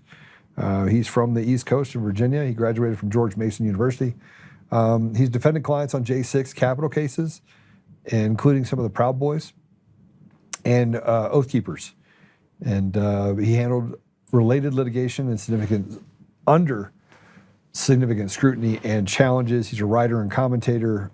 He also has some background. He faced professional disciplinary action, including disbarment in Virginia in 2022, and attributed to some of the lawfare and pressure related to J6 defense work. This just shows you that the states that get captured, they are capturing them one by one. California, Oregon, Washington, Colorado, Michigan, Minnesota. It's a state by state capturing using systems in order to put the minority into positions of power and then put it on the slippery slope where you just basically destroy the ethos of a nation. That's what they've done. It's pretty easy to see. It's an insurrection. We're going through it. So with that said, I want to go ahead and welcome Jonathan to the show. Welcome. Well, I'm glad to be here. I'm glad to get to know you. See, I have a little bit of trouble with my lighting, I see. That's terrible. Anyway, so let me know if you're going through 3 o'clock or 3:30, because it's my first time on here, in terms of how much time you have. But because a lot of the stuff you were saying, I'm very, very, very interested about how we save our country. But right now, let's just start with the topic on, on Tina Peters and things. Some of the things I thought about with regard to yesterday is that 15 minutes, which ended up being 25 minutes for each side in the appellate, is unfortunately a very little amount of time. It goes really fast. Being there at the podium is tough. It's tough to concentrate, tough to field. I mean, there are times, Supreme Court, other appeals, you get 2 sentences out before the judges start asking questions, and they so it's hard. So you prepare. So Jonathan, you prepare for an argument. You prepare and you prepare, and the judges basically interrupt it, make it difficult for you to follow the flow of what you created. You find yourself jumping around trying to handle all the judicial questions. Is that correct? Well, that's correct, and you have to be. That's not much better. I don't know what's wrong here, but but the thing is that it's very hard to be prepared for that and concentrate. You know you're going to get interrupted, and so you're trying to concentrate on what you have to say while also being ready for the anticipation of being thrown off. So I thought it was a very good hearing. There are a lot of things that I thought needed to be included that were not. Me too, obviously. My prediction would be, and the thing is, these were relatively good judges. I was in the California Court of Appeals. They obviously knew the. I don't know why you think they so that they clearly knew the record very well, which is a big plus. It should be obvious, but not so much. So they knew, they knew what was in the transcripts. They knew what was in the court trial. But normally a good judge is going to kick the tires on both sides. You've heard it probably said many, many times in the news and everything like that, that you can't judge how the case is going to turn out by the questions, because conscientious judges, they grill both sides just to see what they're going to say. They're going to ask tough questions and see, does the person have an answer? What is their answer? How are they going to back up what they're saying?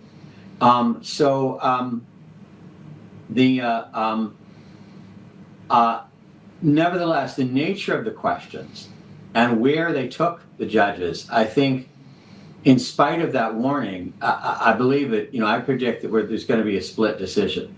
I think the whole part about immunity, federal immunity, they call it supremacy immunity, but it's really federal immunity that Tina Peters was using. It was exercising what the federal precedents have recognized is a federal function. She's not employed by the federal government. She's not getting a paycheck from the U.S. Treasury, but the function of what she's doing is still carrying out a federal responsibility, and therefore she's entitled to immunity under the federal government, and that's supreme under the supremacy clause over whatever the state is doing. So I think that was sort of, presumably the judges have read the briefs as well, and they're not going entirely on the basis of what we heard. But it was kind of bungled. I think in terms of, it was kind of a mishmash, and some things that should have been brought out were brought out. Some of the other cases, not only were they well argued, but it's interesting that some of the judges really came to life. I don't know why. Sometimes they just are animated about it, it offends them, or they just decided they needed to step up and help. I don't know, but the thing is that they came on very strong. So I believe they signaled some things that I thought were really important. One, the charging with her a felony and then giving jury instructions as a misdemeanor. They were upset about that, and I think they were visibly, at least two of the three, were visibly disgusted by the assistant attorney general, who tried to still justify it by right and saying, look, so I actually saw a lot of promise in the fact that the judges were, even all three, I think split decision is right, but I think all three of them saw how problematic this judge was in the sentencing and how he used the First Amendment against Tina Peters and making sure that he had almost a visceral reaction to how he sentenced her in this case. Yes, all of that. I mean, obviously, tactics in litigation is a science. Appeals is lawyers, both in law school and in continuing legal education, spend a lot of time trying to figure this out. And they'll tell you what judges like or what they tend to think. Nobody really knows. But there's some very good operating theories. Sometimes it's said they have a pet peeve. They're talking to each other. Sometimes they want to push an agenda item that's really not obvious to the particular case. But I think you're absolutely right that in this case, I think the nature of their discussions was really signaling some real problems with this particular case. And I think the idea that the jury was confused or misled or not well served, let me say, in terms of the confusion of those issues, might lead to a new trial. It might, it will probably have some of the charges dismissed, some of the sentencing, like one was sentenced as if it was a felony when really it was a misdemeanor. That will require, at a minimum resentencing. Now, at her age, I don't think Tina Peters wants to go through another trial, but it at least is possible, and that will probably lead to a revisiting of bail, bond, being let out on bond while these proceedings go. Because if you have fewer charges and lesser charges still pending, the argument of letting her out in the meantime is stronger. And of course, it was interesting because the whole issue of Trump's pardon, I was surprised that was not a bigger issue, because a court has to satisfy itself as to its own jurisdiction. Does the court have jurisdiction at all is the biggest, it's the first issue that has to be, it's the appetizer that has to be dealt with. So Peter Tickton sat down and was just available to answer questions, but this court panel, these three judges, just skipped over it. There was a motion filed that this court doesn't have jurisdiction because of Trump's pardons. The issues are very complicated and very difficult. Some very good arguments, but novel. If it's, I would predict that the whole issue of pardoning, what is, I think, a sham about state. I think calling it the state issues is a sham. It's like dressing up a pig. They're not state issues; they're federal issues. But that's just my pet peeve. Well, I don't think it's a pet peeve, Jonathan. I think you're right. I think the idea, this is the same issue that I had when we started talking about the tariff issue. And if the commander in chief, the guy that is the CEO of your company, can't dictate the flow of goods and property into your country in order to protect the interests of the sovereignty of the people that are here, then we have a real problem. And the Supreme Court kicked that down the road as well. There are fundamental issues that we have to look at when it comes to the sovereignty of that jelly bean jar. If the states within the country are a part of the jelly bean jar, and the jelly bean jar is the federal government, it basically holds all the jelly beans, okay?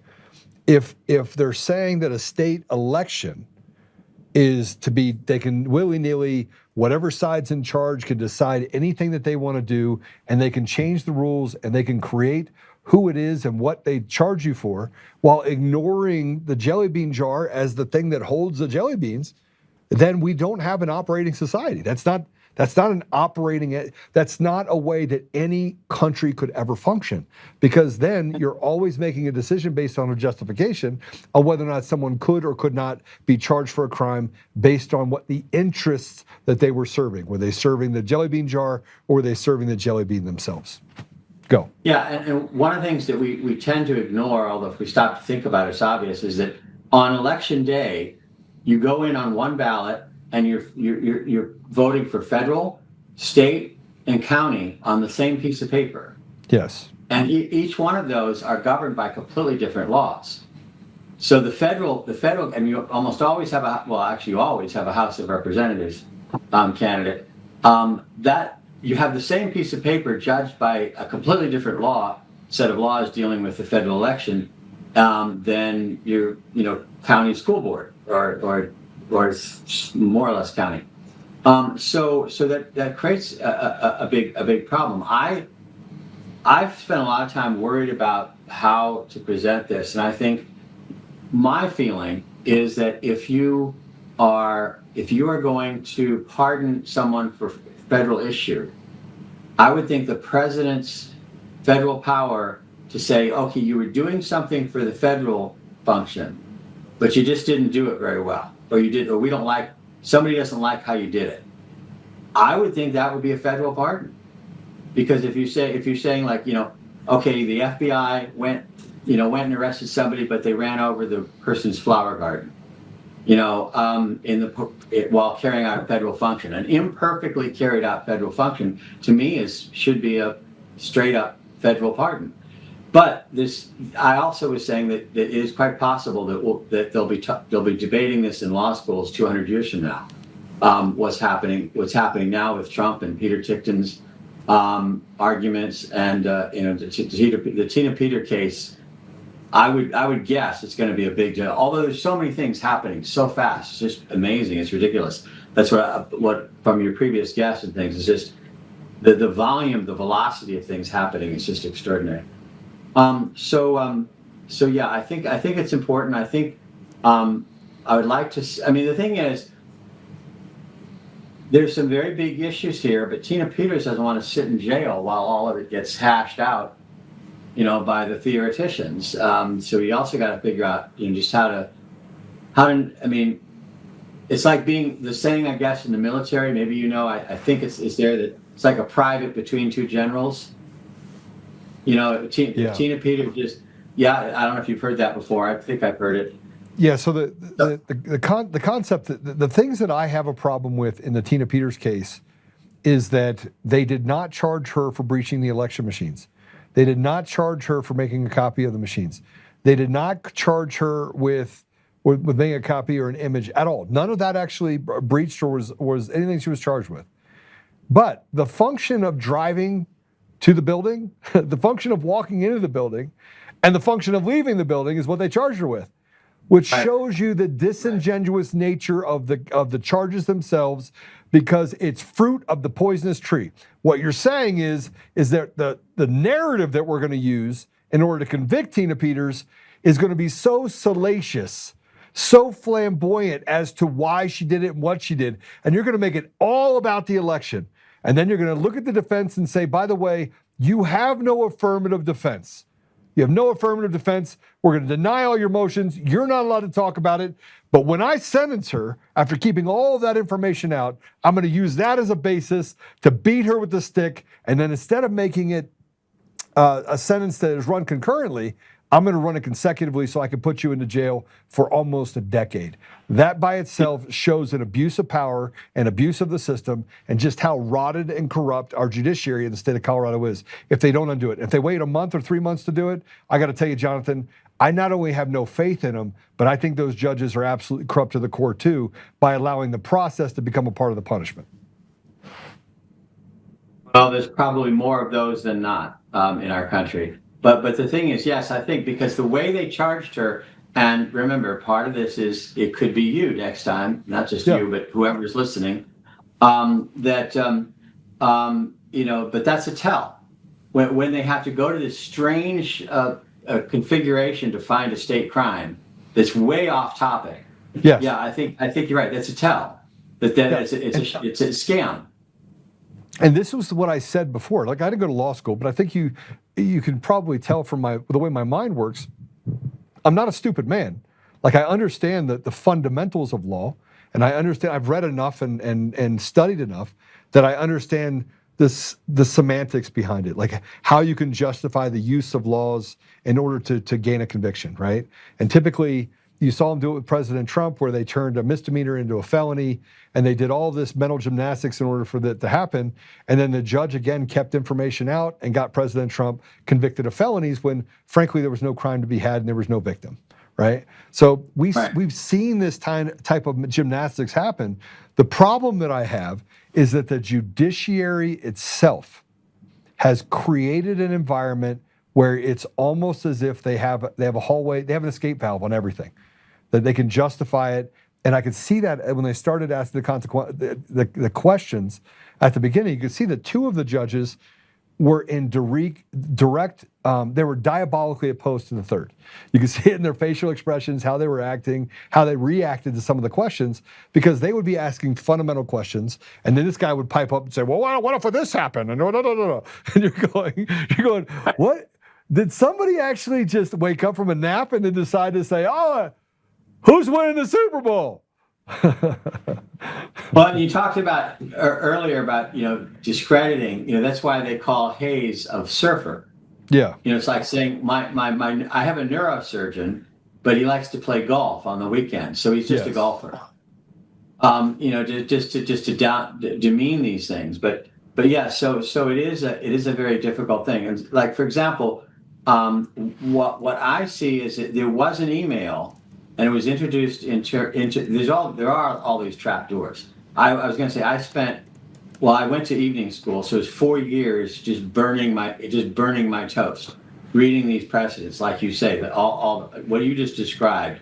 I had a hard time, without my head exploding. But the thing is that you didn't. It's like, yes, you've been wrong, but you didn't properly document it along the way, so we're just going to let you be screwed. But here, the email from Jenna Griswold's office, one of her staffers, it was mentioned in the trial. It was admitted in the trial, saying that, clarifying that identifying who would be at the meeting.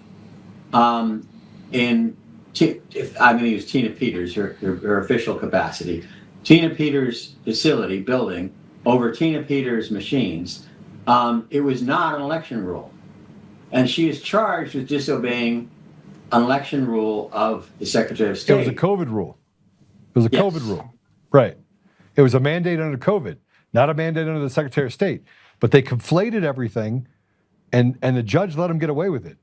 And I want to make this comment, right? So, because somebody said something about the fact that Peter Tickton is a brilliant attorney. Let me explain something to you about this.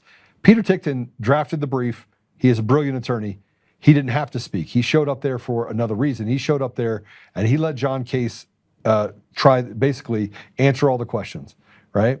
Peter Tickton listened carefully and then made sure that he had enough information going past this that he could then play ball on the next round if there is another round. So I just want to be really clear. I clarified it this morning, and I talked about it a little last night. I don't know what it would take for you to stand in front of three judges, for you to prepare your case, to prepare your argument, and then have them just interrupt you for 25 minutes. I don't know. I don't even know if I could stay focused, because they're jumping around as if they're bipolar. And a lot of that was done on purpose in order to make sure that the narrative of what John Case was creating could not get across the finish line. Well, and people should understand, if they're really following Tina Peters as you are, is that many of the federal issues and other cases are waiting for this state court of appeals. Like the federal court on habeas corpus said, oh, we have to wait and see what the court of appeals sees. So a lot of things are waiting for what happened yesterday and for the decision. And they're all going to go, they're all going to move forward once there's a decision, unless it's, the worst thing, just in terms of human terms to Tina Peters would be if it goes back down and the whole thing just gets dragged out. But it could end up being a total victory if God gives her strength to go to go the distance. But there's a lot that comes after what happened yesterday, and I think that's part of the plan. Is that I know that there's a lot of preparation that is already thinking well beyond yesterday. Yeah, no, I agree with that fully. All right, so let's we're going to take a commercial break because I have to take at least one commercial break. And when we come back, do I have you for a little bit more time, Jonathan? Yeah. I have a bunch more questions. We're going to take a quick couple-minute commercial break.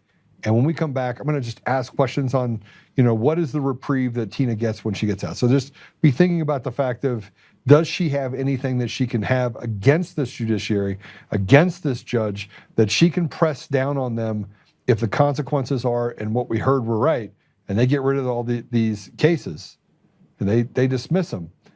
Does she have a case that she can then go after the state court and or the Secretary of State for her grievances? So we'll be right back.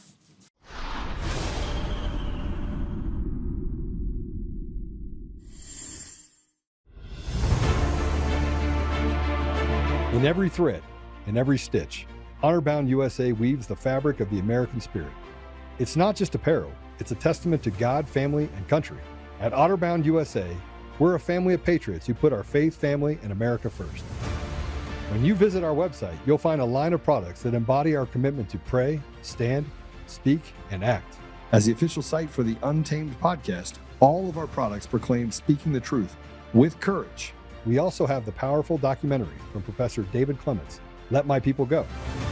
Identify yourself as one of the few who are willing to stand for what they believe in. Join the Honor-Bound USA family today.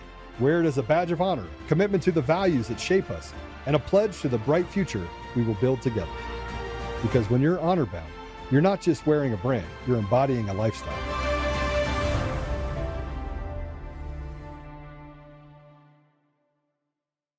Hi, I'm Joe, Supreme Leader of DCF Guns. What is DCF Guns, you ask?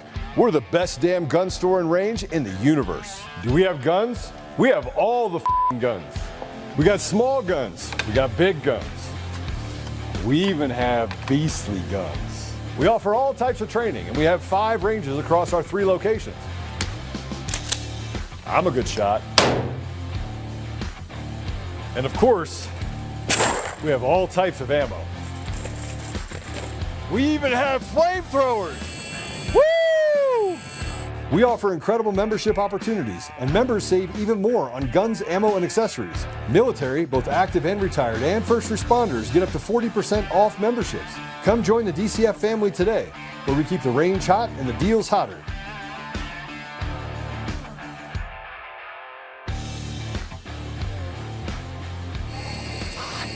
It's hot.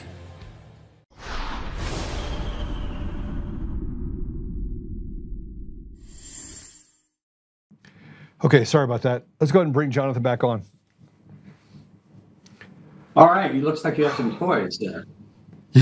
Yeah. So we do, absolutely.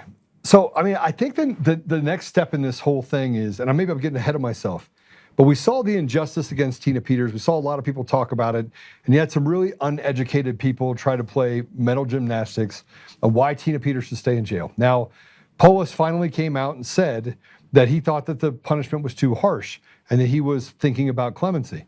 And after talking to Tina Peters is like, I don't want clemency. I want a full pardon. You should pardon me because I wasn't guilty of anything. I did nothing wrong. I did what I had to do to protect people inside of our state, right? So based on that, if the appellate court comes back and says, hey, listen, you had misconduct here in charging her with a felony when it was actually a misdemeanor. You had misconduct here, and the fact that you violated her constitutional rights and you basically sentenced her based upon what she said. You have an issue here, and the fact that you excluded her defense, affirmative defenses, and then you use that defense in order to justify the charges and the sentencing. Does she have civil rights violations and stuff that would breach the immunity that these judges operated from, and the Attorney General and the Secretary of State? Lot there, yes, she does. They're very hard to make them work, which of course is ridiculous. Either it applies or it doesn't.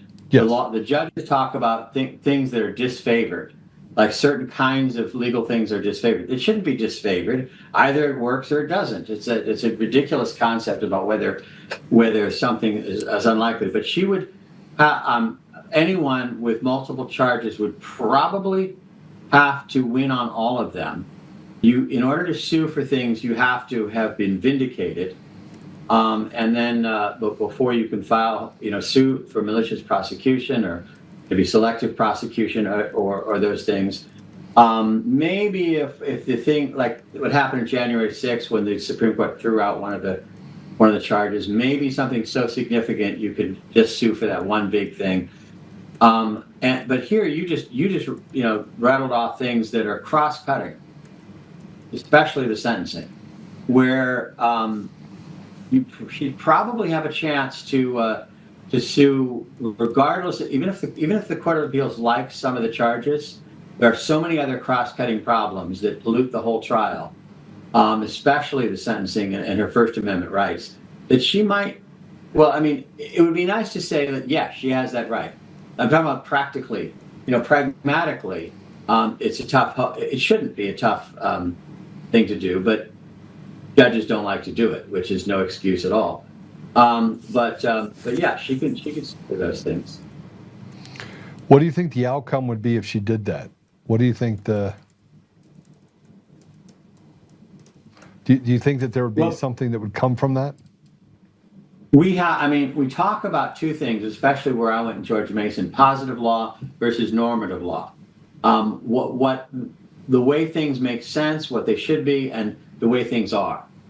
Judges just don't like to be held accountable, and so Jonathan, there is no accountability for judges. I mean, judges literally can act with impunity, and they are the enforcers of whatever political ideology is in a position of power to actually have that enforcement. Right. So, I mean, on the law, she could have a good chance. In terms of the reality of what we see, they just never like to do that. Now, technically, the malicious prosecution is on the part of the prosecutor, but it's still it's a very high showing, and I think. I mean, the thing is, I don't know why Trump, in so many areas, there seems to be things that block the things that should happen. There's like something blocking. I mean, he needs to indict, or his people need to indict Jenna Griswold. 1,000%. 1,000. She committed crimes. If it raised to the same level that Tina Peters did, and she sent out 30,000 deals and had BIOS passwords that were available, and she is the head of the company, she is responsible for it, she should be charged for those actions, especially since she lied about that, and that was the basis for why she went after Tina Peters to begin with. Right. Well, I mean, on a showing, which I don't think is impossible, that this whole thing was to cover up a crime. I think anyone in Tina Peters' situation would have a very strong chance. I mean, if this was a sham to do something far worse, then it would be hard for her to lose. I mean, they try real hard, but on the law, it would be a strong position. And I believe that's what happened. I mean, I think everybody does. No, especially the people who did it. They know they did it. Jonathan, what you followed this case? You've read all the briefings. You seem to be pretty well versed on what happened in this case. You've also faced some scrutiny. I'm kind of looking up some of the stuff related to you. They went after you to disbar you through all of the things that you did in order to help J6ers. Has there been any sort of reprieve for you in this environment? Are you actively pursuing it? Is it just turned into this like the wagon wheel of forgottenness? Well, yeah. I mean, the biggest reason why I have not done more about that is that I just have to earn a living. It's hard to keep your head above water. And I just don't personally happen to know how to go about it. But it's something a lot of people have talked to me about, and I'm very interested and overturning it. And well, why can't you? Isn't there everything based on a judicial process? Even though the process can be skewed and or corrupted, which I believe it is. I believe the judiciary is our biggest problem in our country. But even given that, there's typically a process of reprieve against a disbarment. So what stops you from doing it? Is it time consuming? Is it, do you have to go to a higher level? What's the? It was time consuming. I was working on an appeal. The attorney that was going to help me wanted an ungodly amount of money that now I just have to figure out how I'm going to pay the bills. Well, hold on a second. You're an attorney. Why can't you just do it yourself? I don't understand why a system can be so corrupt and so burdensome that even as an attorney, you can't represent yourself to go through the process. Well, yes, there are, but there are areas of the law where that an attorney might know more or less about a particular area of the law. Like I say, and I mean there was an argument that of 3 of the panel, one of them was not a current judge.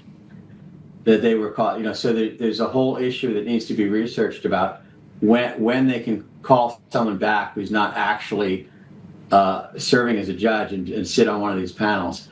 And I'd like to find someone who knows more about that than I do. But so and actually I've been somewhat blessed because so many people I knew they keep me so busy with background work and things that it just hasn't been a terrible. It's very limiting, but I've been people have been very kind to include me in a lot of things. It's like I say I wanted to retire, but they won't let me.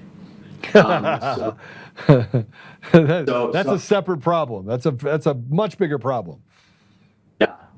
So, but no, it's on my list, but it's just the list is so long that I don't know. And I do worry about all the things that have to be done to keep our country surviving. But yeah, no, the thing is, Jeff Nestler, who was the prosecutor for the Oath Keepers, he admitted in a closed hearing that he was in constant communication with the Virginia State Bar attorney. He told the judge that he from the Oath Keeper prosecution was talking to the Virginia people about in relation to my case out there. So that's pretty bad, I think.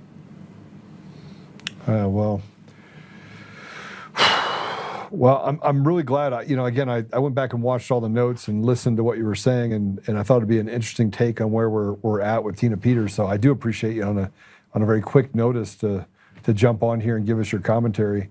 I certainly do appreciate it, and I appreciate the support you've given in this, and that you're and you suffered through it, so you understand that this lawfare machine is it's unforgiving.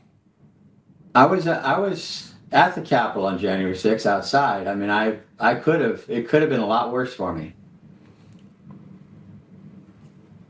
So thank you very much. Yeah. What?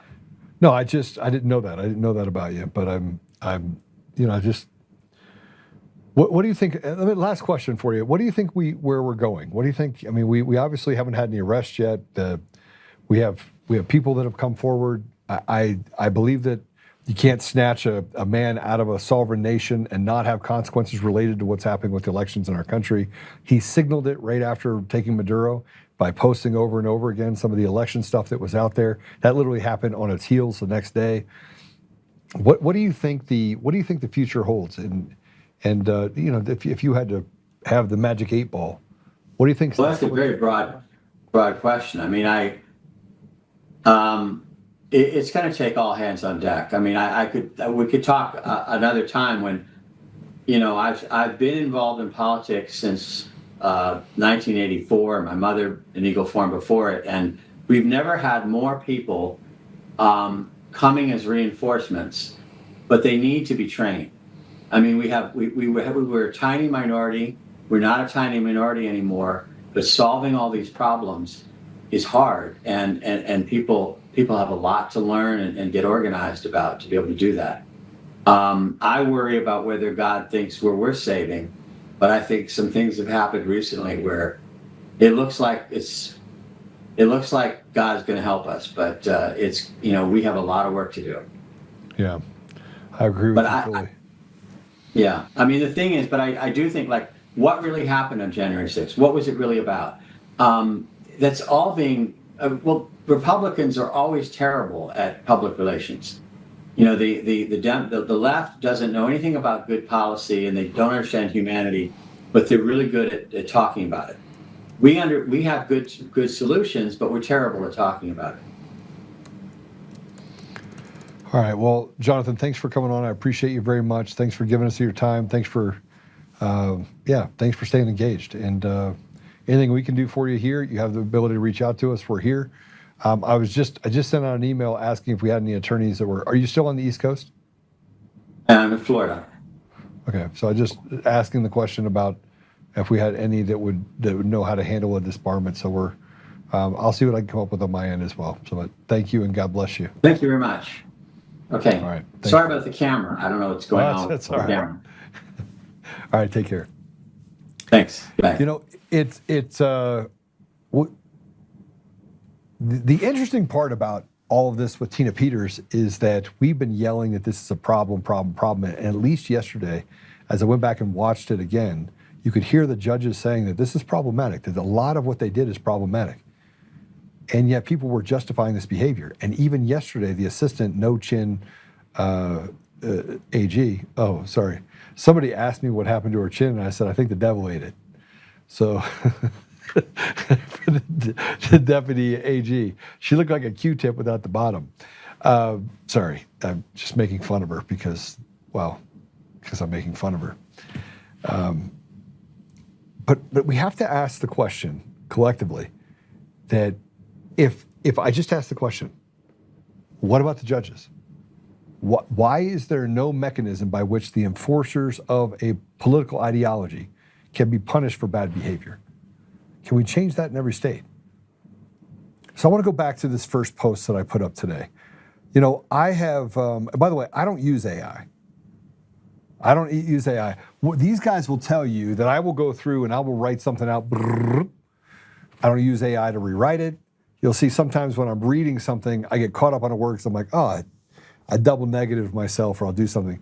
And I don't typically, I'll go through and do a reread of it. It makes sense to me and then I'll push it out. People are like, okay, I get what you're laying down, Joe. It works out. But there is this underpinning that somehow the American people don't support what ICE is doing. And it's a bullying mentality. You can see it. They go in, they capture an ICE vehicle. I want to go back to the beginning, go back to the A block. They capture an ICE vehicle, they break into it, they steal a weapon, they vandalize the car, and CNN reports as if there's some sort of hero. And the lawlessness of that area entitles someone like Tampon Tim to get out and say, I need you to keep all your videos so that we can have future prosecutions. The only thing that he did by doing that is enrage President Trump, who, by the way, when he had a heckler, just gave him the finger. He gives zero shits. He's like, I'm done with it. I'm done with these people, these evil people thinking. I told you before, you cannot send evil back into the hole unless you're willing to force it back into the hole. You can't. But I wrote this post earlier this morning. And, when I wrote it, I kept thinking about, all right, where are we exactly? Like what part of who we are as a country is real? What's real? What's not real? So let me read this to you. I said most Coloradans stand with ICE. Most stand with President Trump. Most stand with law, order, and common sense. The truth, A tiny, noisy minority captured our state, one fraudulent election and mail-in scheme at a time. They flood social media with millions of bots to fake a majority. But pull back the curtain like the Wizard of Oz, and it's pathetic, just pathetic weaklings, sad, misguided grifters, and they're useful idiots, bullying communities while pretending to be the heroes. These are the same people who screamed to shut down our lives over a virus while government acted with total impunity. They're not good people. They're pretending, and we're done debating their nonsense. Politics, as usual, is dead. Neither party has answers because both feed from the same trough. Lobbyists, special interests, and cartels that profit from our decline.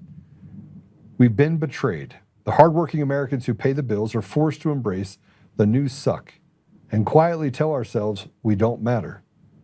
No more. Phil Weiser dismissed me as not a serious candidate. Funny that then why the endless hit pieces, the TV attack ads, and the smears? Where there's smoke like that, there's fire. Last night I sat with the real community stakeholders. People tired of the haves versus the have-nots divide. And we laid out a plan to return Colorado to its people. It's simple, but it will hurt the leeches. We end property taxes outright. No more renting your house from the state like a serf. We starve the cartels, NGOs, and frat boy fraudsters, gorging on your tax dollars. We hold judges accountable for institutional rot and ruined lives. We restore food, education, and opportunity deserts in forgotten communities. We give back your voice, your resources, and your property rights.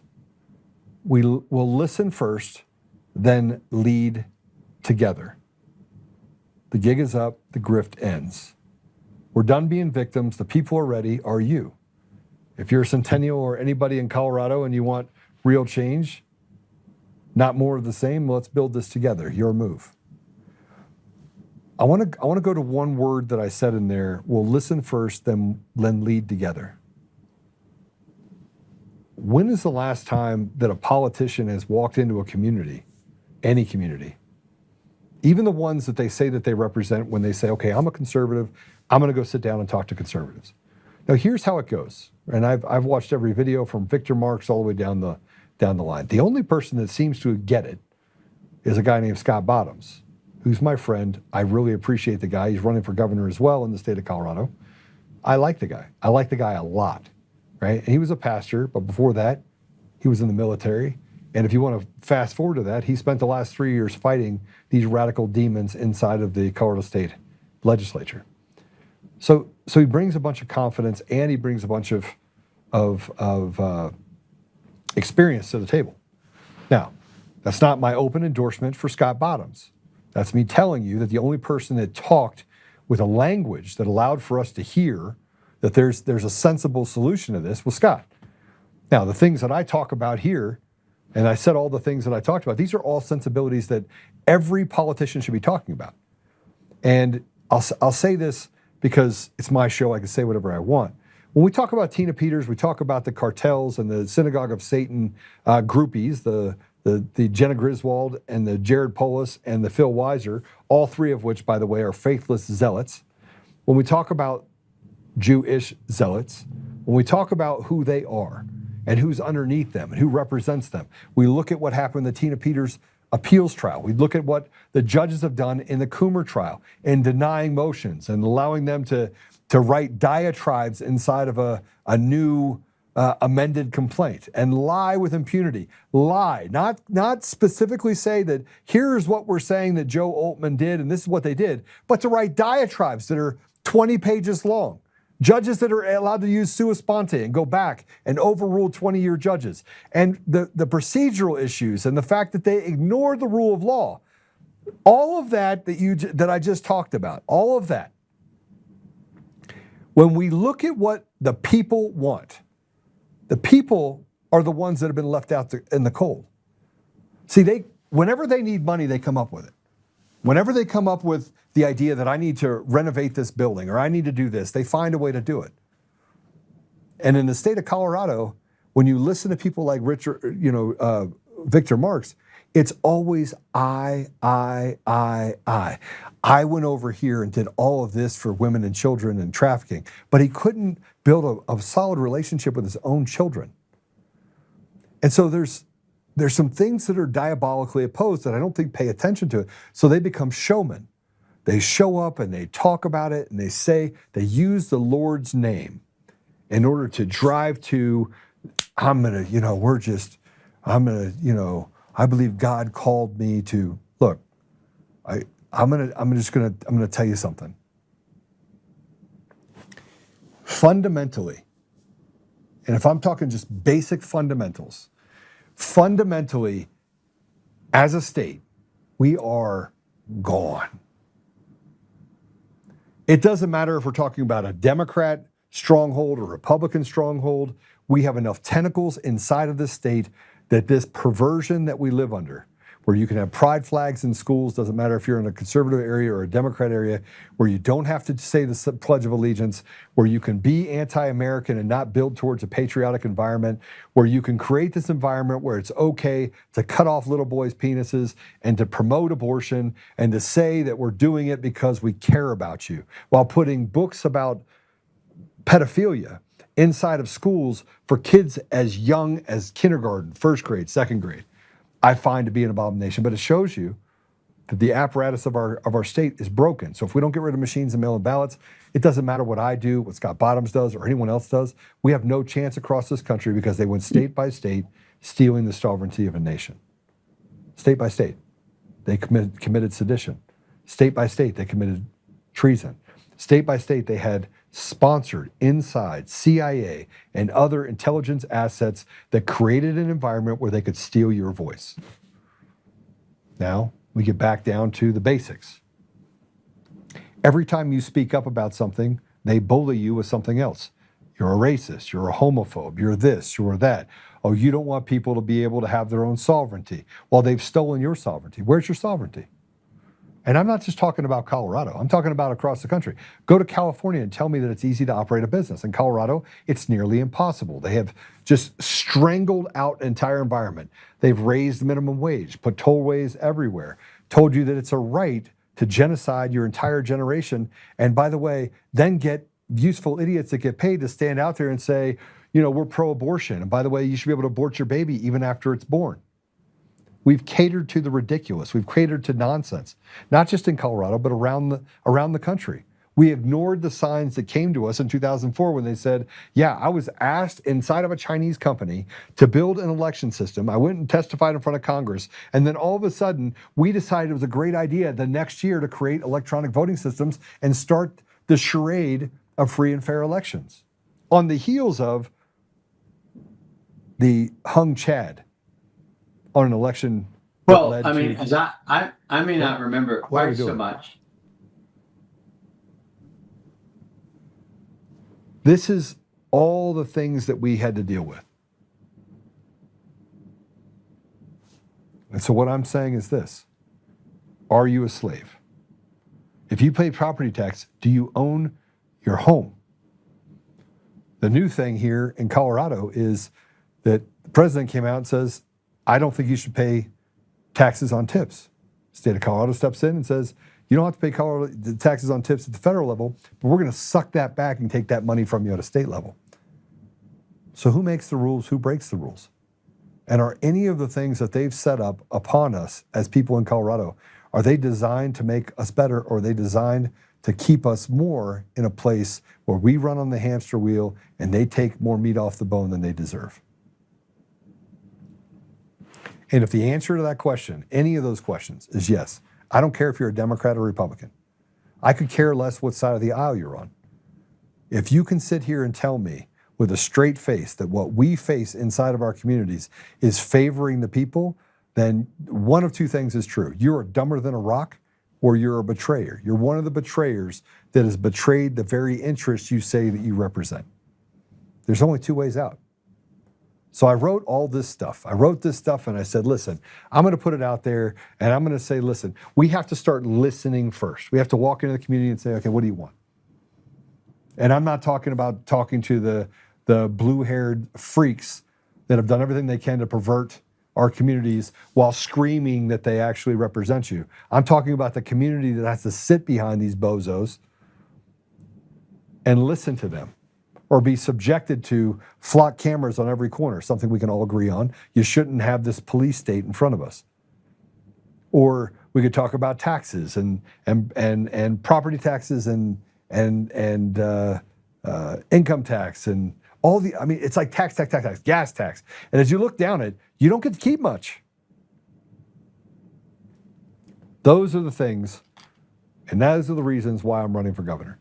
I want to listen first. I want to know what the communities want. And then from there, I want to get back to leading together. I want to make sure that judges don't have qualified immunity. I want to make sure that goes on the ballot with paper ballots, and I want to make sure judges are held responsible for their bad behavior. I want to make sure that they get to get their own, they get to be subjected to their own punishment. In other words, if you're a corrupt judge, a citizen should have the ability to sue that judge without having to spend $100,000 to do it. We should equalize the system to make sure that it 100% does what it is designed to do. And when a judge does things like say, hey, I'm going to hold you in contempt of court because I wear this robe and you're not allowed to speak, while it is using that bully pulpit in order to shut you up to make the process the punishment, that judge should pay for it.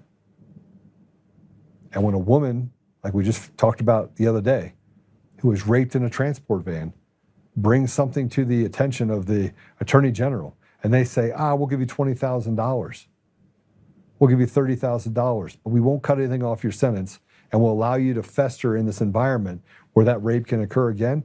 Now, we'll just kick it down the road for a couple years. The lack of humanity and the lack of care for the people in this state is evident.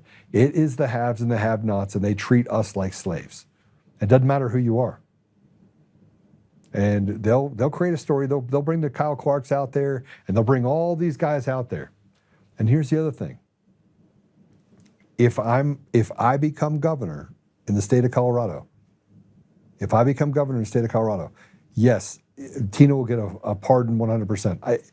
I personally believe that a lot of things are going to happen before then, and that's not going to be necessary, because I think somewhere along the line, President Trump is doing what is necessary in order to preserve the rights and the justice that belongs to and should belong to the people, not just Tina, but everyone. She paid the price. But here's another thing I want to do as a governor. I want to make it impossible for these cartels to exist, the lobbyist groups and the special interests. I want everything to go to a vote by the people. I want to stop the media from being able to do what they're doing. Lee Keltner, who was shot and killed, and I sent a big packet to the DOJ. I did that last week for Lee Keltner that was shot by Matthew Doloff. There is no statute of limitations for murder. He murdered Lee Keltner in cold blood. Murdered him in cold blood. I want to make sure the DOJ charges people like him.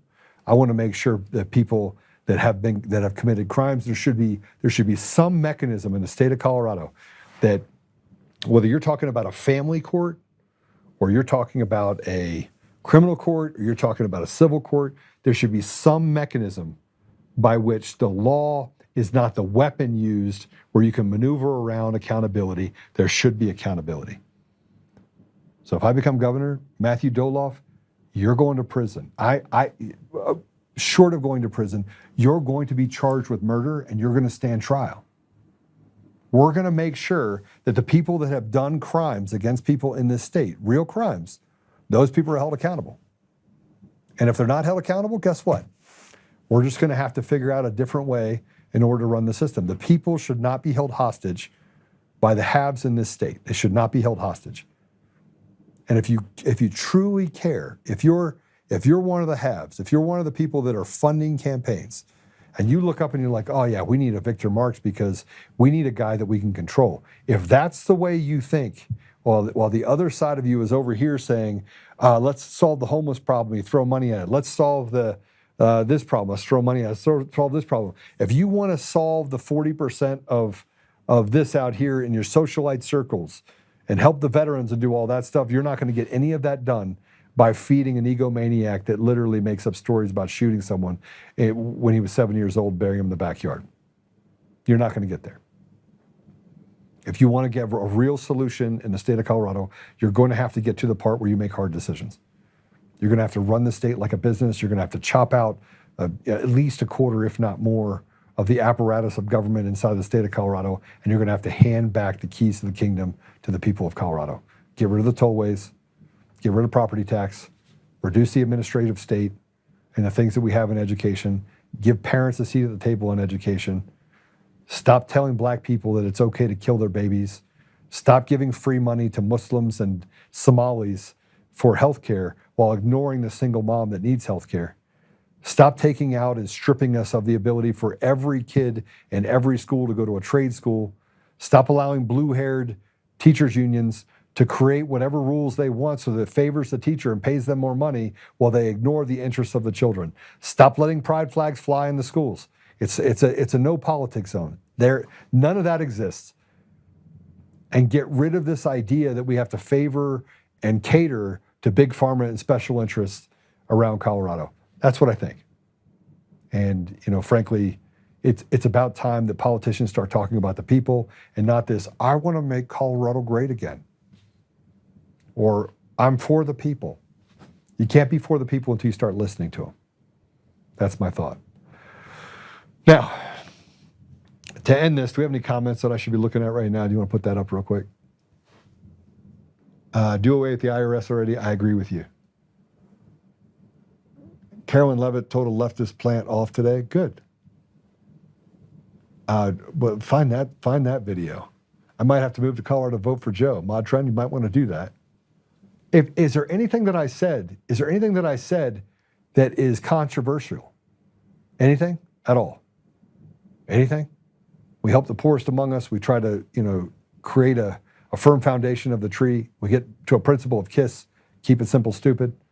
We solve problems individually, fundamentally, at the root, which will require us to get rid of NGOs that try to sustain themselves and get to a place where we can solve the problem in each one of those areas. We doge the government, get rid of the administrative state inside the education system, make it so that activism inside the schools is non-existent. Math, science, civics, you name it, it's in there. And we get to a place where that's it. If you don't like it, we're going to reverse it. This 20% that goes to home schools or outside that's running away from the school system, that's growing every day, they get to take back control of the schools. And all of these freaks and Satan clubs and all that stuff, all that shit goes away. All of it goes away. And parents finally get to a place where the kids have a safe environment where they can learn and have opportunity at every level and in every place. You shouldn't have to, as I talked to Brenda this morning, you should have to drive 20 minutes and move your kids 20 minutes to go to a different school district because the school district you're in is so absolutely broken that the kid's lucky they learned anything. Yeah. No more mail-in ballots. Yes, I agree. There should never be a mail-in ballot. The UOCAVA system allows for precincts inside of the military establishment themselves. And if you have to send things back on a state-by-state basis in order to make sure you have representation, they should have the ability in that system, print off that ballot, have it be signed off by someone that is a precinct leader that verifies you are who you say you are. And then that should go through a sealed system that makes sure that then the military personnel could go back and verify that what they voted for was ultimately what ended up on the ballot in each of those 50 states. I wish Joe was running for governor of New York. Well, maybe someday. Maybe I'll be president. This is just a stepping off point. That's my next one. Yeah, what else we got? Smaller precincts, I agree with that. Same day hand count at the precinct level, make it bipartisan. You have two people there. Get rid of these NGOs that cater to and try to create this ability for illegals and for people to vote 2, 3, 4, 5 times. Make sure you clean the voter rolls and eliminate the U.S. Postal Service when it comes to the election system. These mechanisms are mechanisms of chaos that allow for them to steal the voice of the people. Now, what's going to happen is you're going to see less people in the elections that are voting. You want to know why? Because all of that is just fraudulent. And you're going to see all of these states turn red, turn back to being red. And I'm not telling you can't have progressive ideas, like having better healthcare programs like the one President Trump came up with. You can have all of that still. And we can start to have sensible conversations, because we won't have a weaponized media that bullies the people. And you won't have these radical leftists that are getting paid by Soros-backed organizations or smurfing campaigns that put all of these people on both sides of the aisle in Congress and in elected office inside the government of Colorado. That's what happens when you have sensibility. That's what happens. You will be president. I just told my sister that today, LOL. Susan, I don't think that's in the cards, but with God, everything is possible. But it has to be God that wants to do it. I don't want to do it. What I want to do is I want to be my brother's keeper. I want to serve my people, your people, you. I want you to tell me, and I'll just be strong enough to stand up.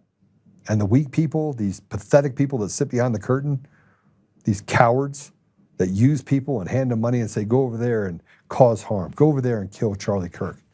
Take away the voice of these children. Create a vacuum. Make it chaotic. Those are the people that need to be held accountable. And I think President Trump is doing it. I think he's doing it. But I'm going to do my part too. And for the first time ever last night, my wife said something to me. She goes, there's something about you. 24 years. There's something about you. With all the things that I've gone through, there's something about you that truly when I sat in front of the people at that table that I had never met before, and they looked back at me and they said, Joe, you're just Joe. Like, you really care about these people. That's what got me involved in this in 2020. Like, I hated seeing my community. I hated seeing people suffer. So I'm just an average Joe. I'm just a guy with a dog that cares deeply about God's people. So, you do? Let's play it real quick. The Levitt video. Everything correctly. 32 people died in ICE custody last year. 170 US citizens were detained by ICE. And Renee Good was shot in the head and killed by an ICE agent. How does that equate to them doing everything correctly? Why was Renee Good unfortunately and tragically killed? Are you asking me my opinion?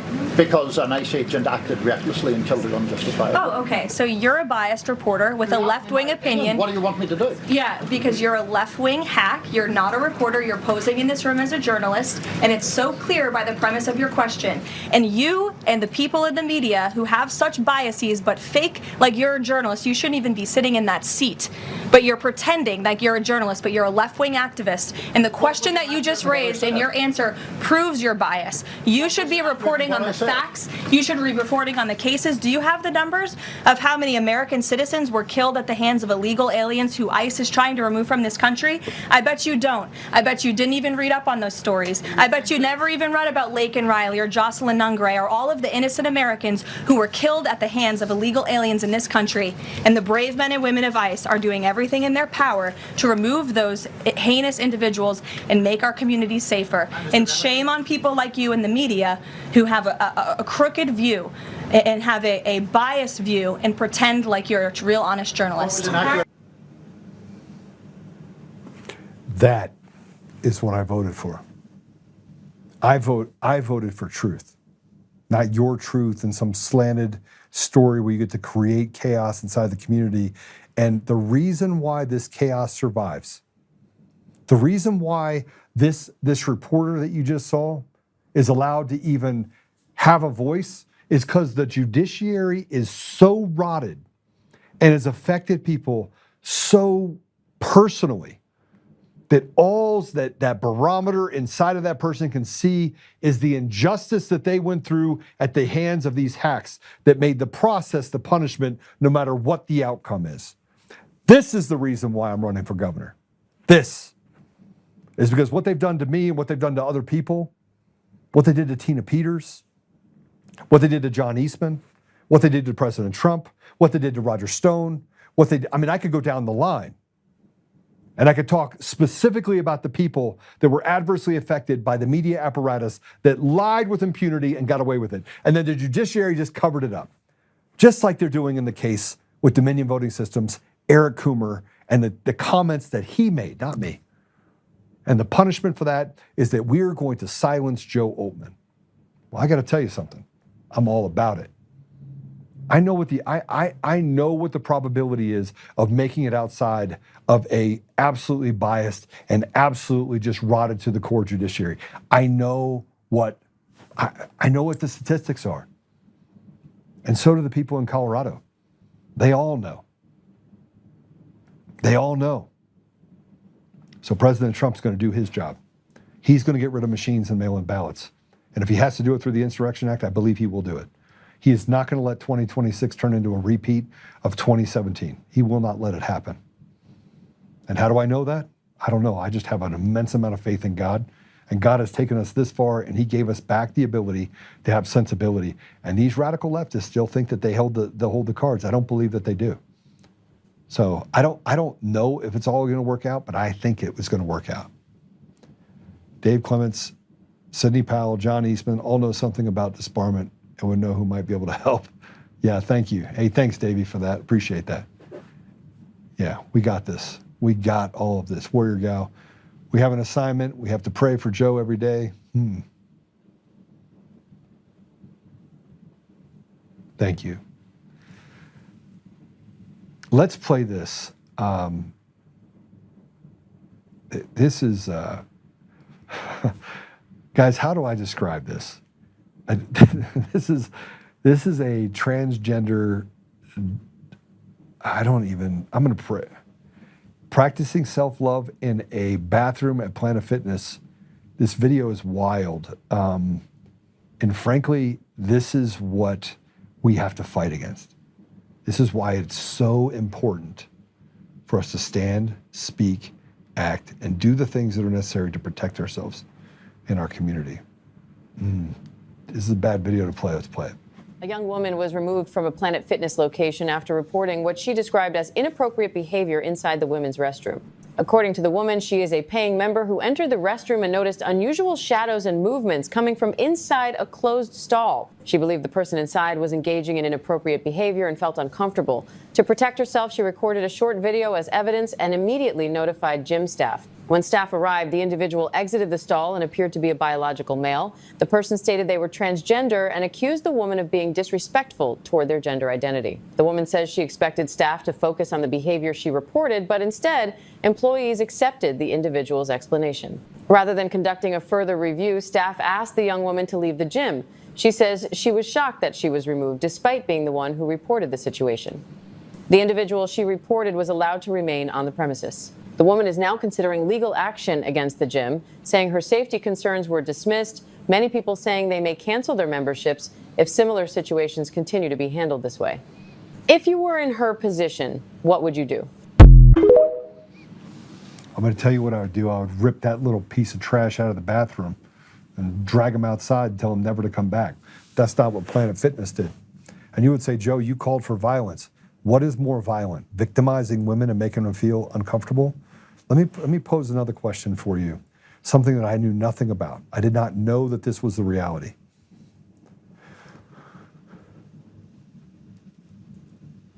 Someone asked, what is your greatest fear when you walk into a situation by yourself? And the woman responded, being raped. And I didn't know if that was a real thing, so I started asking people that are women around me. When you go into a situation and you walk in somewhere, what's your biggest fear? And the answer kept coming back the same way. I'm afraid that I would be raped. Like, it's a real problem that women have. Every time that they engage in a situation and they're in a specific area, they're afraid of being raped. Like, that's a thing that women walk around thinking is, am I going to be raped? Walk through a dark alley, am I going to be raped? And walk into a club, am I going to be raped? If I walk into a building, am I going to be raped? If they're out somewhere and they don't feel like they're protected and they're by themselves, they think, am I going to be raped? And then you let men go into bathrooms and masturbate themselves and pleasure themselves and act like they're a woman. And then you get to victimize and victim shame and bully the person that's in those shoes. And here you go. You have people saying, me too.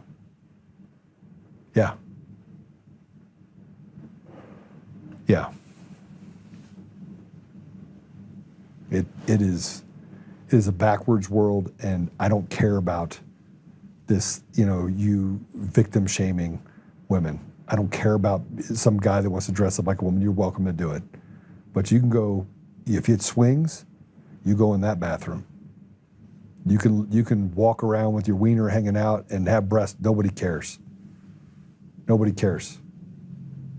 But you will not go into a women's bathroom. All of that is just absolute nonsense. It's nonsense. That you can give up the rights of all of these people in order to just cater to the rights of this person. Lord, hear our cries, deliver us from evil. I agree. Yeah. All right, so let's pray it out, shall we? We put out another fax blast. We're going to continue to do this. Justice for Tina Peters. We put it out everywhere. It's on all the socials. Apple Podcasts, Google Podcasts, Spotify, Pandora, iHeartRadio, tune into more. You can tune into all of those different places. Go over there, give us a 5-star review. Like I said about of Rumble, we were very clearly able to yesterday delineate what Rumble is doing in order to silence and take away our ability to reach our followers. And they've done it pretty succinctly. They've done it over and over and over again. And we were able to prove it yesterday by going to another person that has 15,000 people that that follow him, and he had 2,000 people watching. We have people every day that can't get to the show. They make sure it's absolutely not on the first page. If you don't look for it, you can't find it. So this is just another one of those things about Rumble. They get to pick winners and losers, just like all the other social platforms. I want to say thank you to Facebook. We have a pretty large reach. We reached about 8 million people last month, and we'll continue to go further up on Facebook. Who would have thought that was going to happen, right? And obviously the people that engage with us on the Untamed Nation, we're thankful for those people as well. We'll be hitting Roku, and we'll be on a couple of other live channels. Pill.net, don't want to forget about you. They've been a strong supporter of us since the beginning. We're also on Brighteon and a couple of other platforms as well. So go over there, download. You're the ambassador of truth. You got to be the ones to share. So, oh, is she in there? Okay. It's in the lobby. Okay. All right, let's pray it out. Father God, thank you. Thank you for just the immense amount of warriors that we have in our communities. We're grateful for the truth. We're grateful for the fact that you've put us in this place where at a time like this, we could be born at a time like this, and we could participate in this restoration. We know, Father, that it is going to be an uphill battle, and there are so many different things, so many challenges that will be put in front of us. But we're grateful for those challenges. We're grateful for the people that you've put in our lives. We're grateful for even the trials that we have to go through. And we are so grateful, Father, that you've given us a chance for redemption. We ask you, Father, that those that are sick, we can be healed. We ask you to be with us as we take these endeavors over this really just tumultuous time over the next 6 months. We ask you, Father, that you may instill a courage inside of the men and women of this country, that we may stand up against the ridiculous, that we may not favor it, we may not give it any ear, and we may push this evil back into the hole it came from. Father, I also believe that we should love those that have been used, indoctrinated, brainwashed, by removing the mechanisms by which people have had to live their lives in this distressed environment. Help us, Father, that we may honor people, may honor our brothers and sisters while pushing towards accountability and consequences. And as evil thrives, Father, we just ask that you give us the strength, the courage, and the weapons to push that devil into the hole it came from. We ask these things humbly in Jesus' name. Amen. Lord, hear our prayers. We got a lot of good men. We got a lot of good men. We got a lot of good women in this country. I would argue we have more good women than we have good men. But there are a lot of good men. So remember, we start with the 4 things. What are they? I'll wait till somebody in comments actually says what the 4 things we are. It sits on a cross. Someone in the comments give it to me. 4 things. I say this over and over and over again. I feel like a coach. What are the 4 things? 4. I'm waiting for it. Who is Chris? Pray, stand, speak, act. Pray first, stand up, always speak the truth, and then act in that truth. And when you get done acting, you go back into the pray part so you never become the very thing that you're fighting against. God bless you. I'll see you guys tomorrow.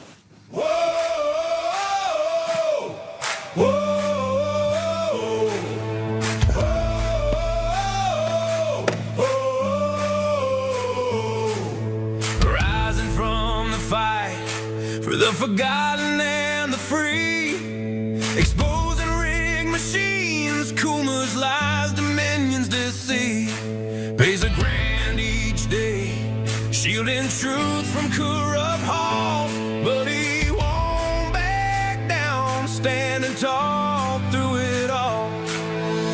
Art and Tina Peters break the chains that bind her tight, hand count votes and one day bring the fraud to light. No more mailing scams, no machines to steal the night, restore the people's voice, make Colorado right. Governor Oltmann, lead us bold and true, badass for the have-nots, fighting through and through. Abolish property tax, cut the tolls away, shrink the bloated state, let the people have their say. Oltmann, it's our rally call, truth and freedom rise and watch the tyrants fall.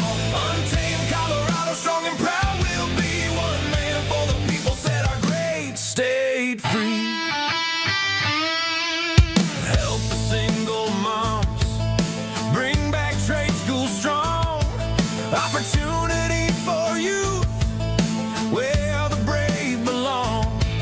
Audit every NGO, ban the wolves that roam, reclaim our stolen land, bring the power home. Eric Kuma's fraud, Dominion's rigged design, expose the stolen votes, cross the dangerous line.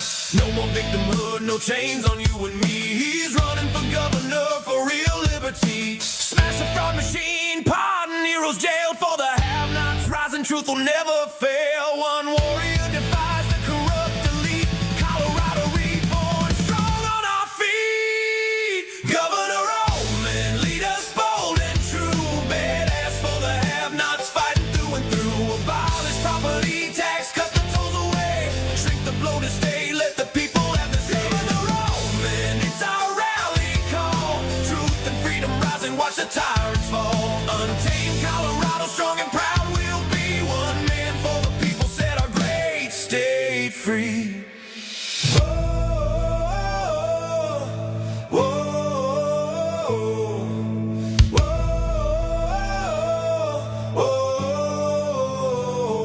Governor Oltmann, lead us bold and true. Governor Oltmann, freedom forever, Colorado rise.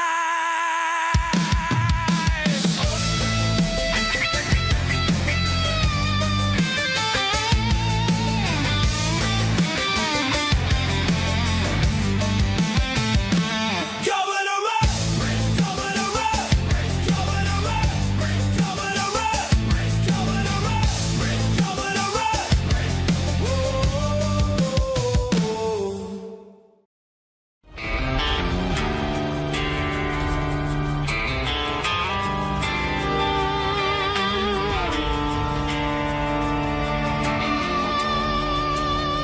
Rise up untamed, in the heart of the fight where the wild ones roam. Joe Oltmann's calling, bringing truth back home. From conservative daily to this untamed fire, we shatter the silence, lifting spirits higher. No chains can hold us, no lies can prevail. Authentic and fearless on this rugged trail. Patriots gather under stars and stripes. Untamed nation, igniting the night. Untamed nation, let the truth roll out in this land of the free. Standing proud from sea to shining sea, we won't back down. Catch the fire, wear the crown. Untamed nation, it's our battle song, motivating hearts where the brave belong. Yeah, untamed and wild, forever strong. Play it again.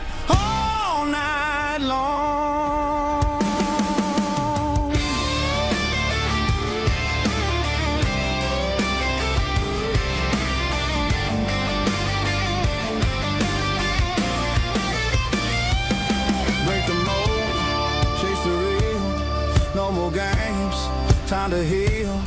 Joe's voice leads the untamed crew. Truth matters through and through.